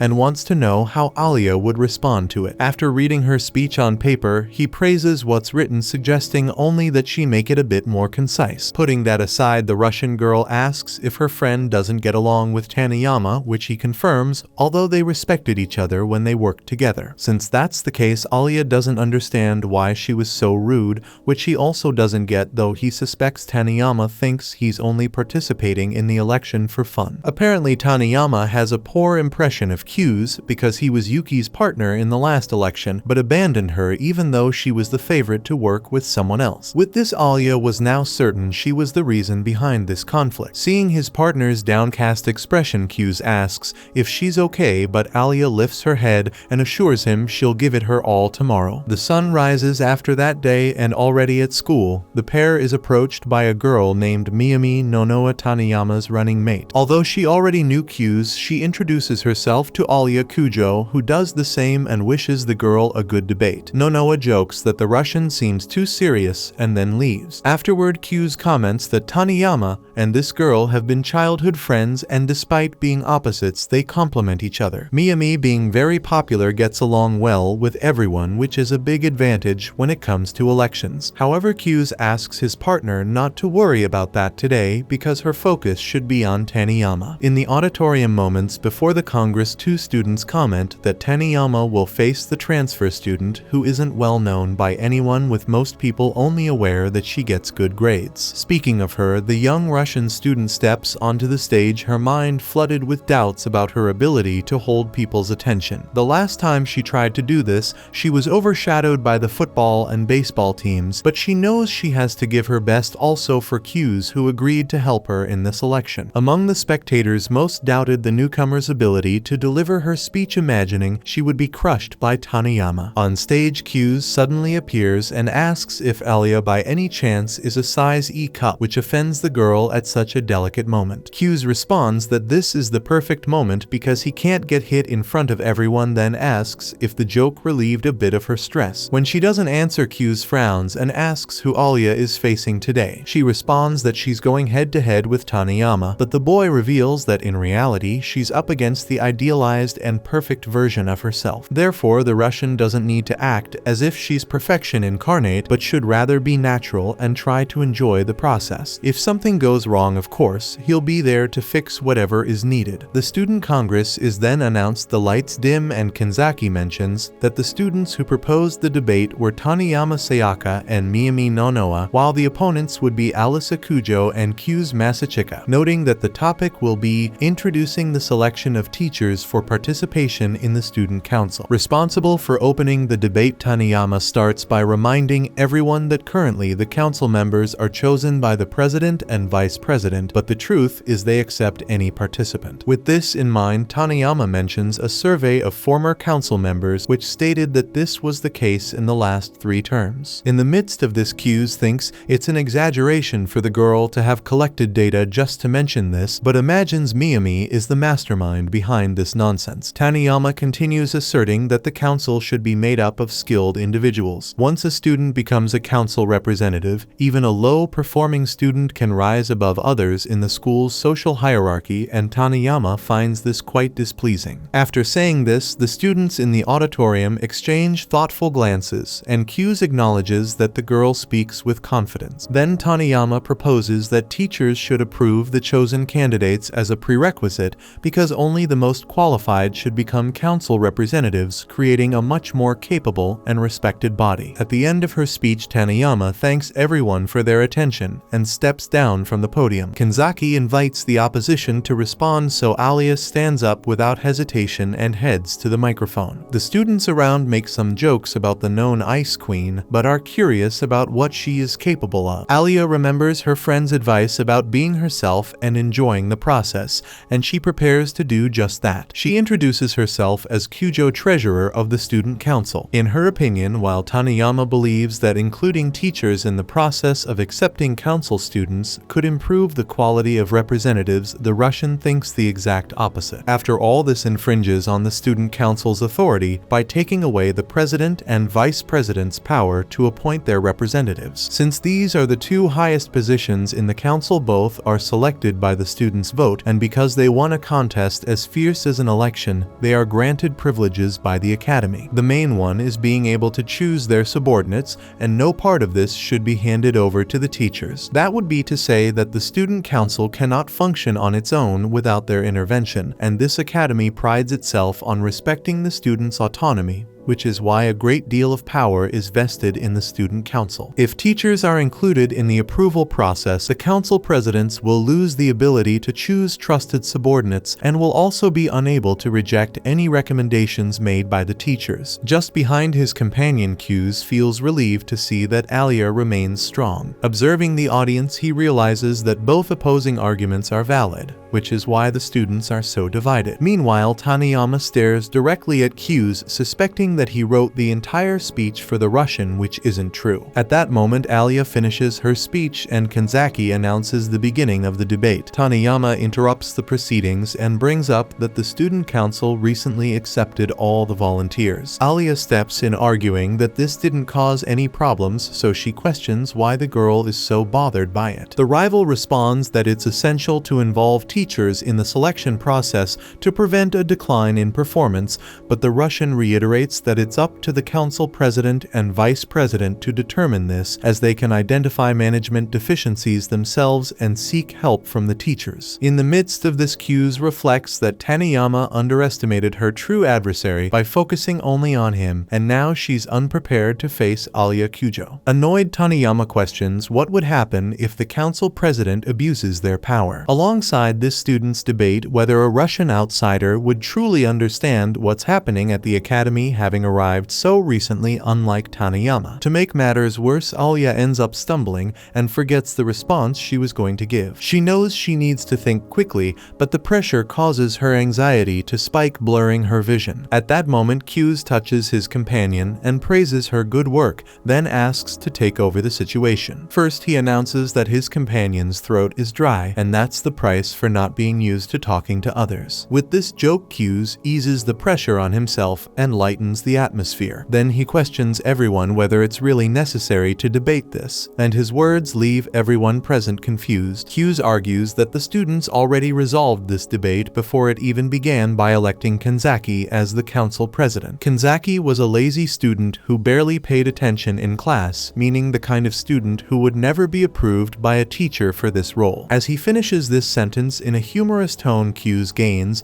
even more sympathy from the audience, provoking several laughs. Then he delivers the twist in the story, reminding everyone that the current council president turned things around by improving his grades and becoming an excellent representative. This case was only possible because the system allows individuals with goodwill and determination to run for leadership positions, which is why Q's asks once again if it's necessary to raise this debate. With that, Kanzaki confesses that he's still processing the bullying he just took, but since no one speaks up, he intends to move on to the final considerations. Finally, he asks if the opposition has anything else to say, but instead of reacting at the podium, Taniyama gives up and leaves the stage. Alya goes after her, and it's unclear whether it's to support her or to give her a piece of her mind. Either way, Miyami sees no other option and admits defeat. At this point, Taniyama reflected that she saw Q's and Yuki as the perfect duo due to their intelligence and strong bond. Because of this, she accepted her defeat back then without much resistance, even though she felt a bit envious. Now, seeing Q's with another candidate, Taniyama feels somehow betrayed by the idealized vision she had of the duo she once considered unbeatable, and that's why she expresses her anger when Alya catches up with her. After calming down a bit, she admits that she played the fool by putting the duo on a pedestal and placing all her faith in them. At that moment, Taniyama's friend arrives and asks to take control of the situation. Alya agrees without hesitation, but before leaving, she confesses that she doesn't know why Q's chose her, but her only wish is to meet his expectations to the point where Taniyama might one day see the two of them as the new most promising duo at the school. With that, the Russian leaves and Miyami admires her, something even Taniyama does this time. That's why she decides to apologize for the trouble she caused. In charge of the events lighting, Yuki comments that her brother was a pushover for taking so long to resolve this debate and that this naivety will be his downfall well in the elections. On the other hand, Ayano thinks the guy did well with the Russian, so her boss complains that the most important thing is to appear confident and cool instead of praising the opponent. Ayano points out that characters with these traits are usually the ones who lose in the end, and reminds her that drinking coffee inside this room is not allowed. Later, Alya shares what was going through Taniyama's mind, which is why she promises to convince her and cues that she is the best choice for president. Taking advantage of the moment, Q's reveals that he competed with Yuki in the previous election because he couldn't refuse, as he felt guilty about something that happened in his childhood. This guilt led him to lower himself to the point of never wanting to stand out so much, so that he was called the vice president of the shadows. However, now he's running because he genuinely wants to stand by Alya's side. Then he asks why the Russian accepted him as her vice, to which she responds in Russian something Q's isn't sure he understood. Soon after, she laughs and asks the boy to leave, but not before questioning what kind of silly joke that was about her chest. Embarrassed, Q's explains that a girl once said that Alya was probably an E-cup, so he just repeated the joke. In turn, Alya responds in Russian that it's almost that and leaves irritated. As night fell over a luxurious mansion, the family patriarch was discussing with Yuki about the conference where Q's Masachika had debated against the heiress of Taniyama Industries. The man recalled that this girl had competed with Yuki until the end of the elementary school presidential election, so he had expected great things from her and not that she would back out in the middle of the debate. Yuki simply replied that she must have had her reasons, and the man understood that whatever they were, it gave Q's campaign legitimacy. In any case, he reminded Yuki that she must not lose no matter who her opponent might be, and the girl acknowledged her grandfather's words. He emphasized that perhaps the girl was not as talented as Masachika, but at least Yuki understood that with great gifts come great responsibilities that Masachika had run away from. He was born with incomparable talents and unmatched privileges, but he threw it all away. For this reason, losing to him was something that could never happen. After this conversation, Yuki's mother asked if she was still close to Q's. Upon hearing that she was, the woman felt relieved and told her daughter not to worry about it. After closing her bedroom door, Yuki demanded a hug from Ayano, but just a hug wasn't enough for her, so Yuki rubbed her face against the maid until she felt better. The next day, the boys at school commented to Q's that he did an excellent job at the conference. Q's sat down and noticed that Alya was as distant as ever, so he said that the guys there wanted to know more about her exploits last week. However, the boys didn't seem very interested in starting a conversation with the Russian girl, so Q's kicked the desk of the friend sitting in front of him,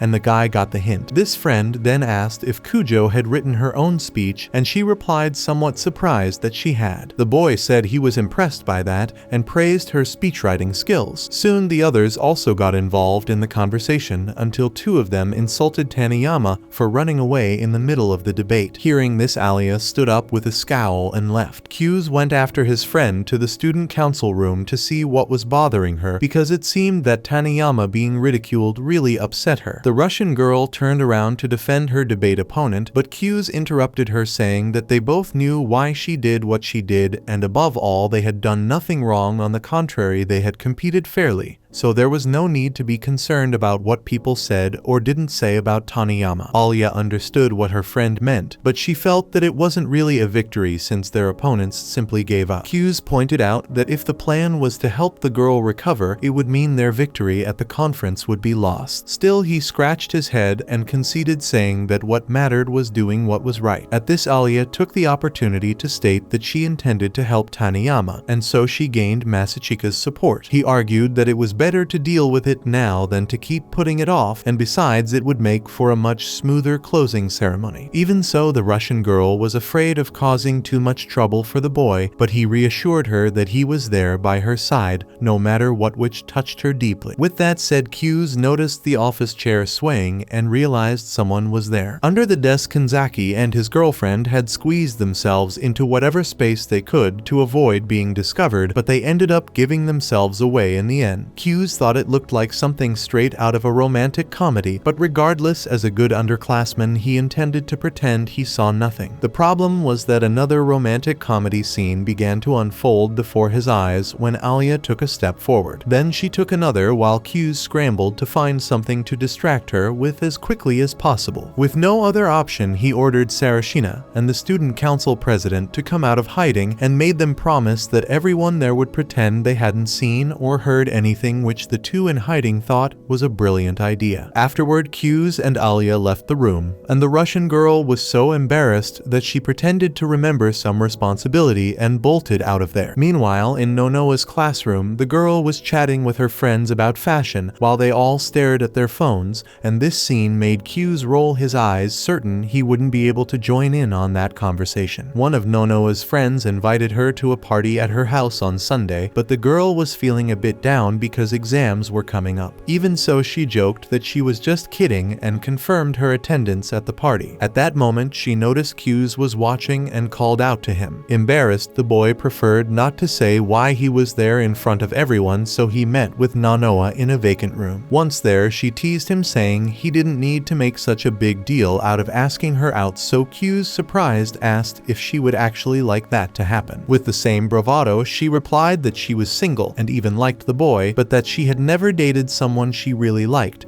as if she didn't quite understand this whole love and romance thing. Q's didn't want to get involved, but since he was already involved, he commented that the girl shouldn't be so easygoing if she didn't like it, and she responded that Taniyama had said the same thing to her, but with a slap as a bonus. Taking the Q's noted that people at school were bad-mouthing Taniyama, so it would be good to do something to change that. Nonoa found it funny that the boy would come to talk to her about it, given that she saw the two of them as enemies. In fact, she confessed that she had even infiltrated the audience. About this, Q's was surprised that the girl would risk her friendships like that, but she replied that she didn't care about losing any friendship other than Taniyama's. Q's assumes that people like Taniyama, who have a burning flame within them, must be a complete mystery to Nonoa. She adds that someone who possesses a brightness you lack will always be attractive. In fact, Nonoa believes that both she and Q's are unhappy cynics clinging to their radiant partners, so she jokes that an evil scheme should be concocted in this room right now. Masachika prefers to stay on the good side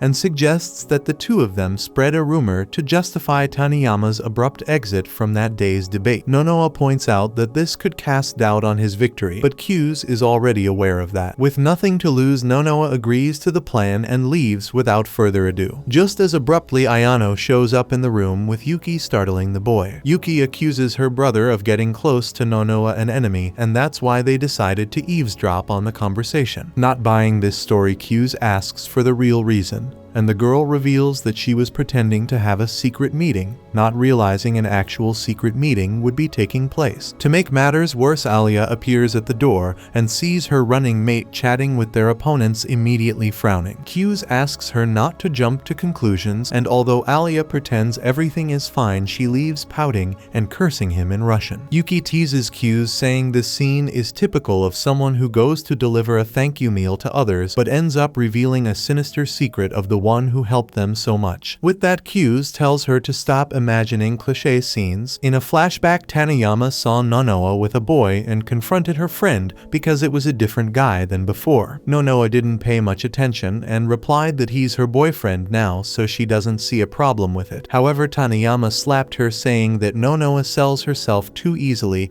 and should value herself more. Remembering this, Nonoa touches her face, thinking her friend shouldn't have been so angry. Upon returning to the classroom, the first thing she does is spread the rumor to her classmates, saying that Taniyama fled the debate because she was mad at her after finding out Nonoa had planted spies in the audience. Meanwhile, in another classroom, Q's tries to explain to Alya that he ran into Yuki and Ayano by chance, but the Russian doesn't seem to believe him, pretending to be happy about seeing three childhood friends so close. Fed up with the drama, Q's changes the subject and asks if she wants to study with him after class. Alya asks if this is some kind of joke offending him. Regardless, they end up meeting in the student council room. though Alya was sitting too close to Q's in his opinion. She asks if there's a problem, and he says no, but inside he's terrified of someone seeing them so close. No sooner had he said that than Yuki and Ayano show up asking to study alongside them. Alya in Russian mutters that she would rather be alone with Q's, nearly giving him a heart attack. During the study session, Alya notices that Q's is only looking at the solutions to the problems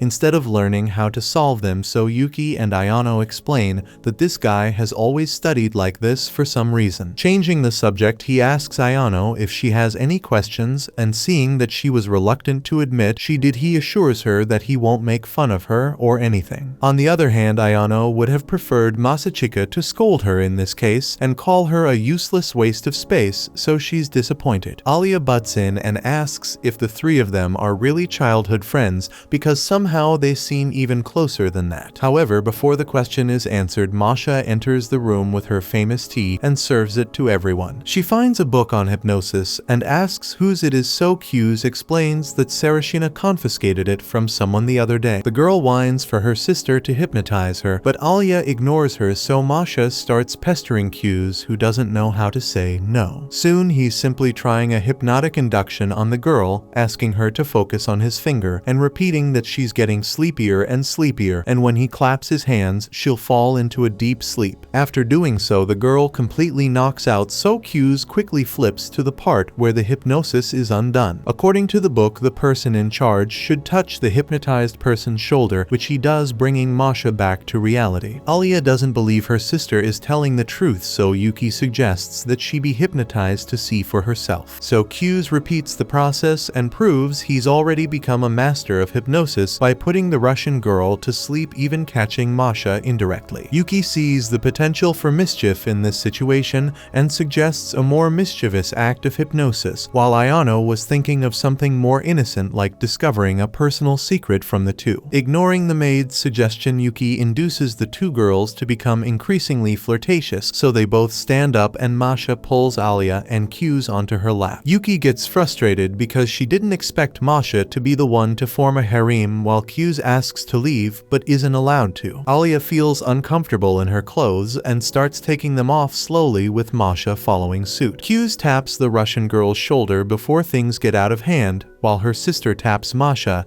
but it doesn't work. At that moment, Sarashina opens the door and sees the whole scene, so Yuki quickly explains what's happening. Thus, Sarashina springs into action and neutralizes the hypnotized girls with slaps, waking them up. Then she gets ready to beat up Q's for seeing the girls in such a state. After all the chaos involving hypnosis, a Russian-Japanese girl, and death threats, all Q's Masachika wanted was a bit of peace at home so he could study in peace. However, his mind couldn't stay focused on his work because Brain Hazard, the coolest anime of the moment, was about to release its latest episode. Q's wrestled with himself to forget about the anime and concentrate on studying, but the truth was it just wasn't happening. Glancing at the clock, he realized the episode had already been released, and he found himself caught in that classic mental debate between leisure and responsibility. In the midst of this, Alya called, though she didn't have a specific reason for doing so. Playfully, he asked if she missed hearing his voice, and Alya responded in Russian, asking if there was anything wrong with that. The moment Q's heard those words, all he could do was imagine himself falling to the floor. He remembered that Q's had told her he tended to get silly when he was alone, so she asked if he was managing to study. Q's admitted he was having trouble staying focused and wanted to know how Alya managed to keep her head straight in moments like this. With that to keep his mind motivated, Alya suggested a bet. Since their exams were starting the next day, if Masachika placed among the top 30 students in the school, she'd do anything he asked. If not, she would get to make the request. Without thinking too much, Q's said it sounded like a good deal either way. But he quickly realized his mistake and warned her up front that he wasn't interested in any masochistic demands or anything of the sort. Alya brushed that off and said the name in Russian, claiming she had just given him a hint. Q's pretended he didn't understand, and the two sealed the deal. Curiously, Alya didn't seem too bothered by his outburst, which had been happening more often lately. So Q's pointed out that she was starting to get under her big brother's skin. Alya quickly reminded him that they were the same age, but Q's noted that her birthday was on November 7th, while his was on April 9th, which made him older. After making that observation, Q's noticed that Alya's enthusiasm in the conversation had waned, so so he awkwardly said goodbye. As he hung up, he reflected on the fact that Alya had somehow figured out he was losing focus, and he wondered if they were developing a mental connection. In truth, Alya had called because she was spooked by a horror movie she'd watched, but she couldn't bring herself to admit that to him. What bothered her most, though, was learning that Q's birthday had already passed and he hadn't said a word. That hurt her feelings, as she couldn't understand how her best friend could do something like that. 5 days later, Q's complimented Alya on her performance in the exams, but she responded with a hint of coldness. To lighten the mood, Q's quickly thought on his feet and invited her to talk about the graduation ceremony on their way home. As they walked, Q's found it odd that Alya hadn't flirted with him in Russian even once since their phone call. Curious, he asked why she had been acting differently since the start of exam season, and Alya lamented that she hadn't managed to hide it very well. Q's noted that she had done a great job concealing her feelings, but even so he had picked up on it. Seizing the moment, Alya asked if he cared enough to pay that much attention to her. He assured her that he did because Alya was a precious partner. His words softened her mood, and her cheeks flushed red as her inner turmoil stemmed from needing reassurance that she was important to Q's Masachika. Still, she wanted to know why he hadn't invited her to his birthday party, so she worked up the courage to ask. Q's explained that he hadn't thrown a party at all, assuming that celebrating birthdays must be a Russian thing. After all, he hadn't had a birthday party since elementary school. Nevertheless, this was the perfect opportunity for him to ask if Alya had really wanted to celebrate his birthday with him. She defensively explained that in Russia, not inviting someone to your birthday meant you didn't want that person in your life anymore. Q's wasn't entirely convinced by that story, but he invited Alya to celebrate his belated birthday anyway, as a way to prove he valued their friendship. The next day, they planned a celebration 3 months late and met up in town. Q's felt the heat, but knew it was better to be dressed this way than in the long-sleeved uniform. As Alya mentioned that the student council president was looking into getting cooler uniforms for the school, Q's glanced around and noticed that everyone was staring at them. When he looked back at Alisa Kujo, he saw that familiar aura of beauty surrounding her, and it made him understand why she attracted so much attention. He commented on it, and she explained that it was simply the price of being beautiful. He imagined she would get hit on a lot if she were alone, and indeed she did, though Alya often responded in Russian until they gave up. Q's was glad that Alya didn't let any smooth talkers string her along, to which she pointed out that his reaction showed a possessive streak, almost as if they were a couple. Q's admitted that he tended to act that way when he was out on a date. Embarrassed, Alya, who had realized she was indeed on a date with the boy she liked, commented in Russian that it was her first time, though Q's wasn't sure if she meant her first time with him or her first date ever. They soon arrived at Casa du Bife, a restaurant that was usually pricey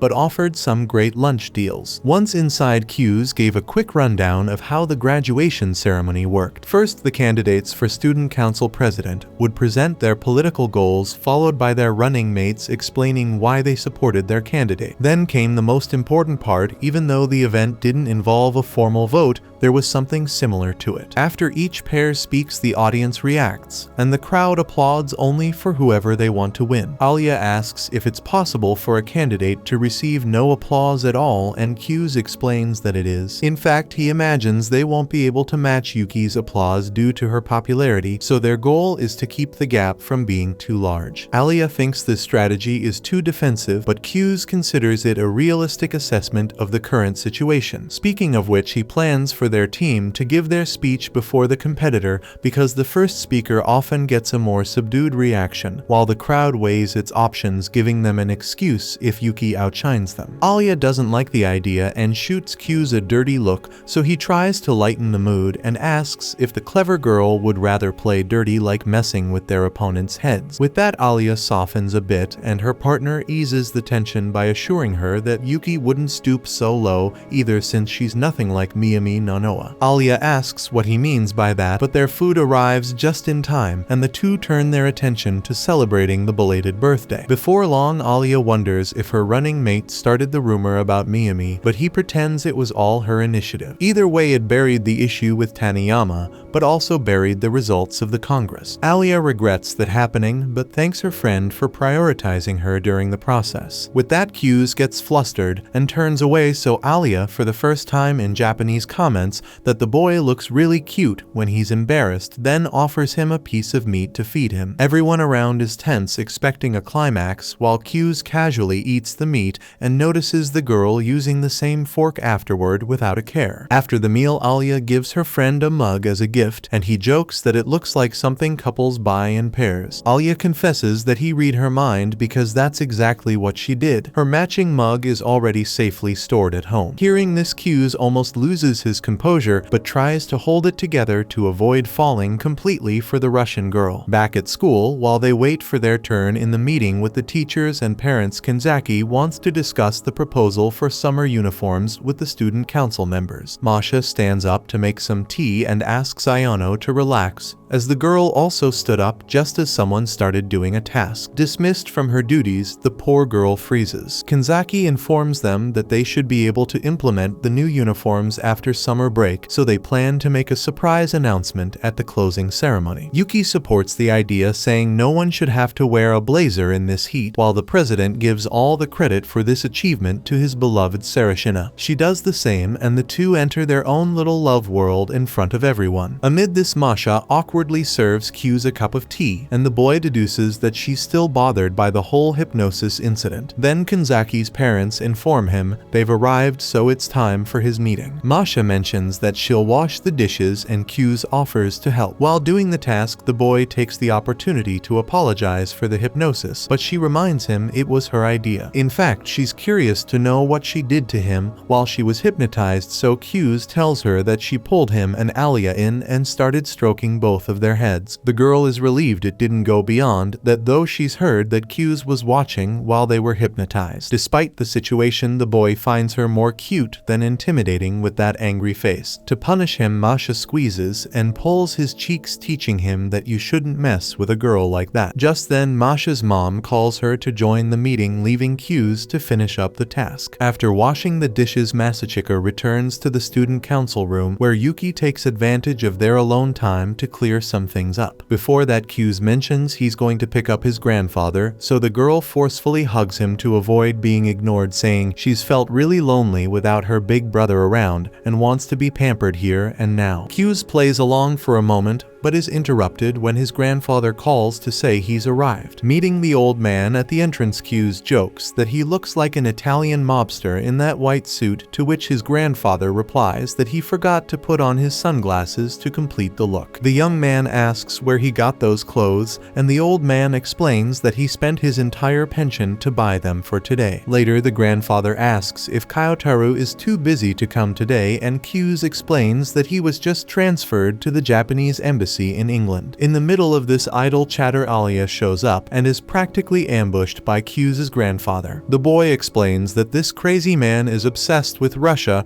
while trying to keep him in check. Beside the girl, Alya's mother finally introduces herself as Kujo Akemi and mentions that her daughter always talks about the boy at home. Embarrassed, Kyu's hopes it's all good things until he notices his grandfather has disappeared. The old man had wandered off to ask the Russian girl to marry Masachika and join the family, forcing Kyu's to regain control over the madman. Alya's mother also teases her daughter about this marriage talk. After the meeting, Kyu's runs into a woman named Yumi, triggering a heavy memory from his childhood. When greeted by Kyu's grandfather, she returns the greeting by calling him her father-in-law. Thrown back into a memory from his childhood, Kyu's is running to show Yumi the high score he got on a test, and she praises the boy enthusiastically. One day, during a brilliant piano performance, Kyu's receives excited applause from the entire audience, but Yumi seems strangely unsettled. This made the young Kyu's realize that his performance wasn't enough to impress her, so he began practicing even more intensely. However, contrary to what he expected, Yumi became annoyed with the sound of piano playing throughout the house and told him to stop. With tears in his eyes, young Masachika stopped immediately, left speechless. At that moment, he wakes up from the nightmare,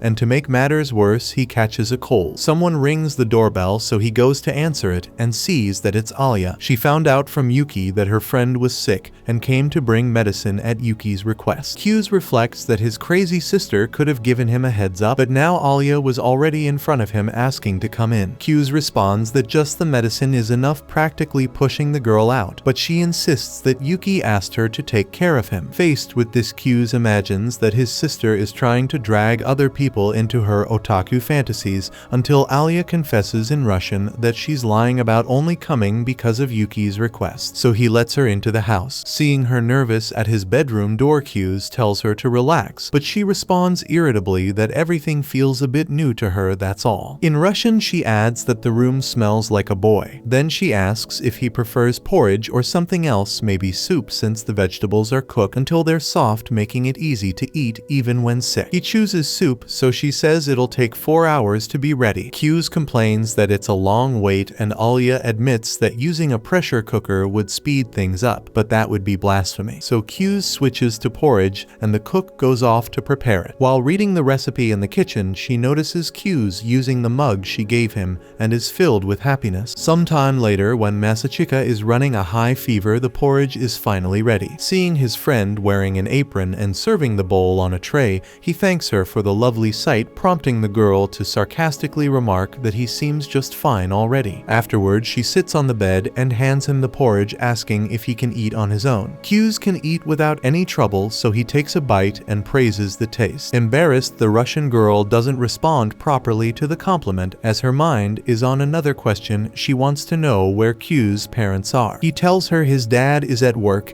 and he doesn't have a mother. After filling his stomach and taking his medicine, Q announces that he's going to sleep so Alya can feel free to leave whenever she wants. The Russian girl replies that she'll be studying in the living room in case he needs her, but that's not exactly what he meant. He was trying to hint that it was time for her to leave, but she insists on being his full-time nurse, so that's how things stay. After resting, Q wakes up after 8 in the evening, assuming his friend had already gone home, but when he opens the door, Ayano is there in his house, standing next to the Russian girl dressed in her maid outfit. Seeing her boss awake, Ayano rushes over to help him up, but he warns her to be careful with that chest of hers before he gets cancelled for no reason. Alya isn't too pleased with this conversation and orders Ayano to back off, but she insists that helping him walk is part of her duties as a maid. The Russian responds that Ayano is Yuki's maid, not Q's, causing the girl to swallow hard before explaining that her mistress asked her to take care of Masachika. In other words, Alisa Kujo can leave the rest to her and head home. Q's is shocked at the girl's audacity to talk to Alya that way, while the maid reminds her colleague that she needs to get ready for tomorrow. Q's asks what this is about, but Alya brushes it off, saying she just has regular classes, then bids them goodbye. Keeping her cool, she asks Ayano to take care of Masachika and leaves. A little later, Ayano serves soup to the sick boy, as Alya had already prepared it. After thanking her and taking a taste, Q's compliments the food, causing the girl to blush slightly, just like the soup. After finishing eating around 9:30 p.m., fatigue sets in, and the young man decides not to bother taking a bath before bed. Given this, Ayano offers to clean him, but with a blindfold on. Q's responds that you can't really clean someone if you can't see, then lies down, so the maid decides to sleep beside the patient,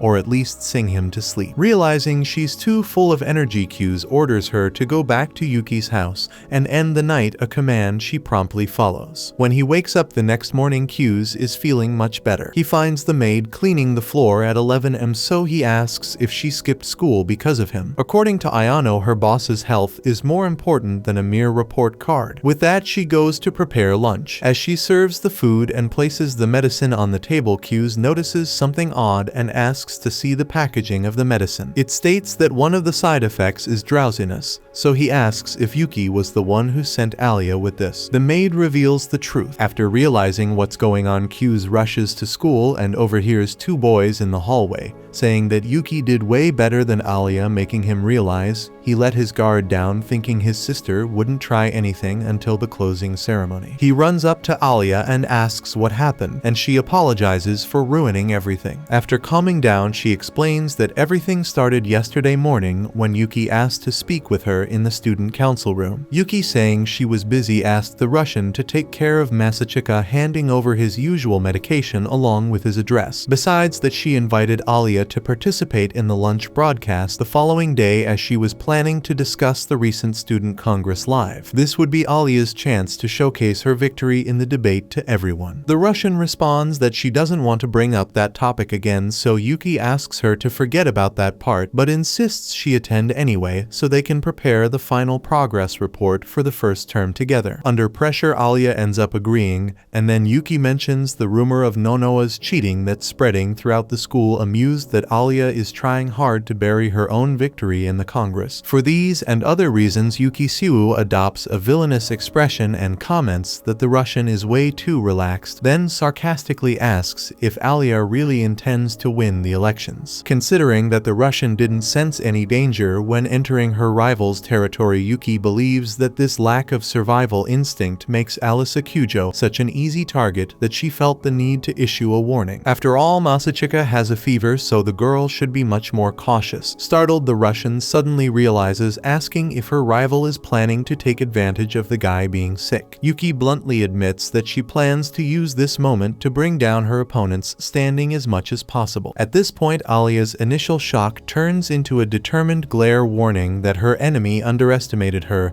if she thought she could play around just because Alya was alone. Unfazed, Yuki says that Alya can ask for Masachika's help whenever she wants, but Alya retorts that she won't be a burden to him. With that, Yuki declares that she's eager to see what the Ice Princess is capable of tomorrow. After the girl's departure, Alisa Kujo promises she won't be defeated. After recounting this part of the story to Kyu's, she assures him that she prepared as best as she could, but something happened after today's class ended. Moments before the live broadcast started, Yuki apologized for how she acted the previous day, with Alya explaining that she felt awful about plotting against such a dear friend. She confessed that she had taken on too aggressive a stance, forcing herself to bet everything, but now realizes she doesn't want to ruin her friendship with Alisa Kujo. Not sure how to respond, Alya says it's all fine and asks Yuki to raise her head, then readily accepts her apology. Yuki, relieved, admits that while it may sound like an excuse, there's a big reason she wants to become president, and that reason is her older brother. This brother was far more talented than she could ever be, and her parents and grandparents expected him to elevate the Siwoo family name to a new level. However, one day he was gone, and now Yuki must bear the burden of meeting the expectations that once rested on him, finishing what he started. After sharing this story, the girls are informed that the program is about to go live. Seizing the moment, Yuki asks why Alya wants to become president. With the countdown to the live broadcast already starting, Alya stammers, unsure how to respond, especially after the deep reason her opponent had just revealed. Regardless, the show begins for real, with the student council spokesperson announcing another council activity report and asking the guests to introduce herself. Visibly shaken, Alya takes a while to realize and clumsily states her name, giving Yuki an opening to tease her about her nervousness. After explaining the situation to Kyu's, Alya confesses that she was a disaster on the program, and Kyu's becomes furious, realizing just how far Yuki is willing to go. Even so, he tells Alya not to beat herself up, because that's exactly what Yuki wants. Since the broadcast was in the morning, only a few students were at school, so Yuki wasn't trying to prove to everyone that she was better. She wanted to mess with Alya's mind, and it worked. Realizing that their rival got them good, Kyu's laughs, fired up about the competition for the first time. In other words, things are about to get serious. In Russian, Alya finds herself falling for the determined look on his face. Later, she laments that she only wants to be president for her own sake. Kyu's snaps her out of it, reminding her that even though her motivation might not be as noble as Yuki's, she is still captivating, honest, and hardworking, which is why she should hold her head high and not feel inferior to her opponent. Alya jokes that his speech sounded more like a love confession, and Kyu's gives up, but the Russian admits that his words restored her confidence, even if Yuki is carrying the spirit of her deceased brother. That said, Kyu's, outwardly calm, is internally seething at his sister for making the school think he's dead. He tries to explain the truth, but Nonoa enters the room with Taniyama, both apologizing for what they did at the Congress. Taniyama also wants to know if Alya left her name out of the broadcast to protect her reputation, but Alya responds that she didn't want to claim victory in a Congress she didn't win. On the other hand, Taniyama believes she lost and wants to announce her defeat during the closing ceremony. Kyu's suggests another way to handle it, and after explaining how Nonoa and Taniyama decide to support Alya's candidacy. With that done, Kyu's declares that now they have a real chance to win the election, and that he'll destroy Yuki without mercy as a matter of honor.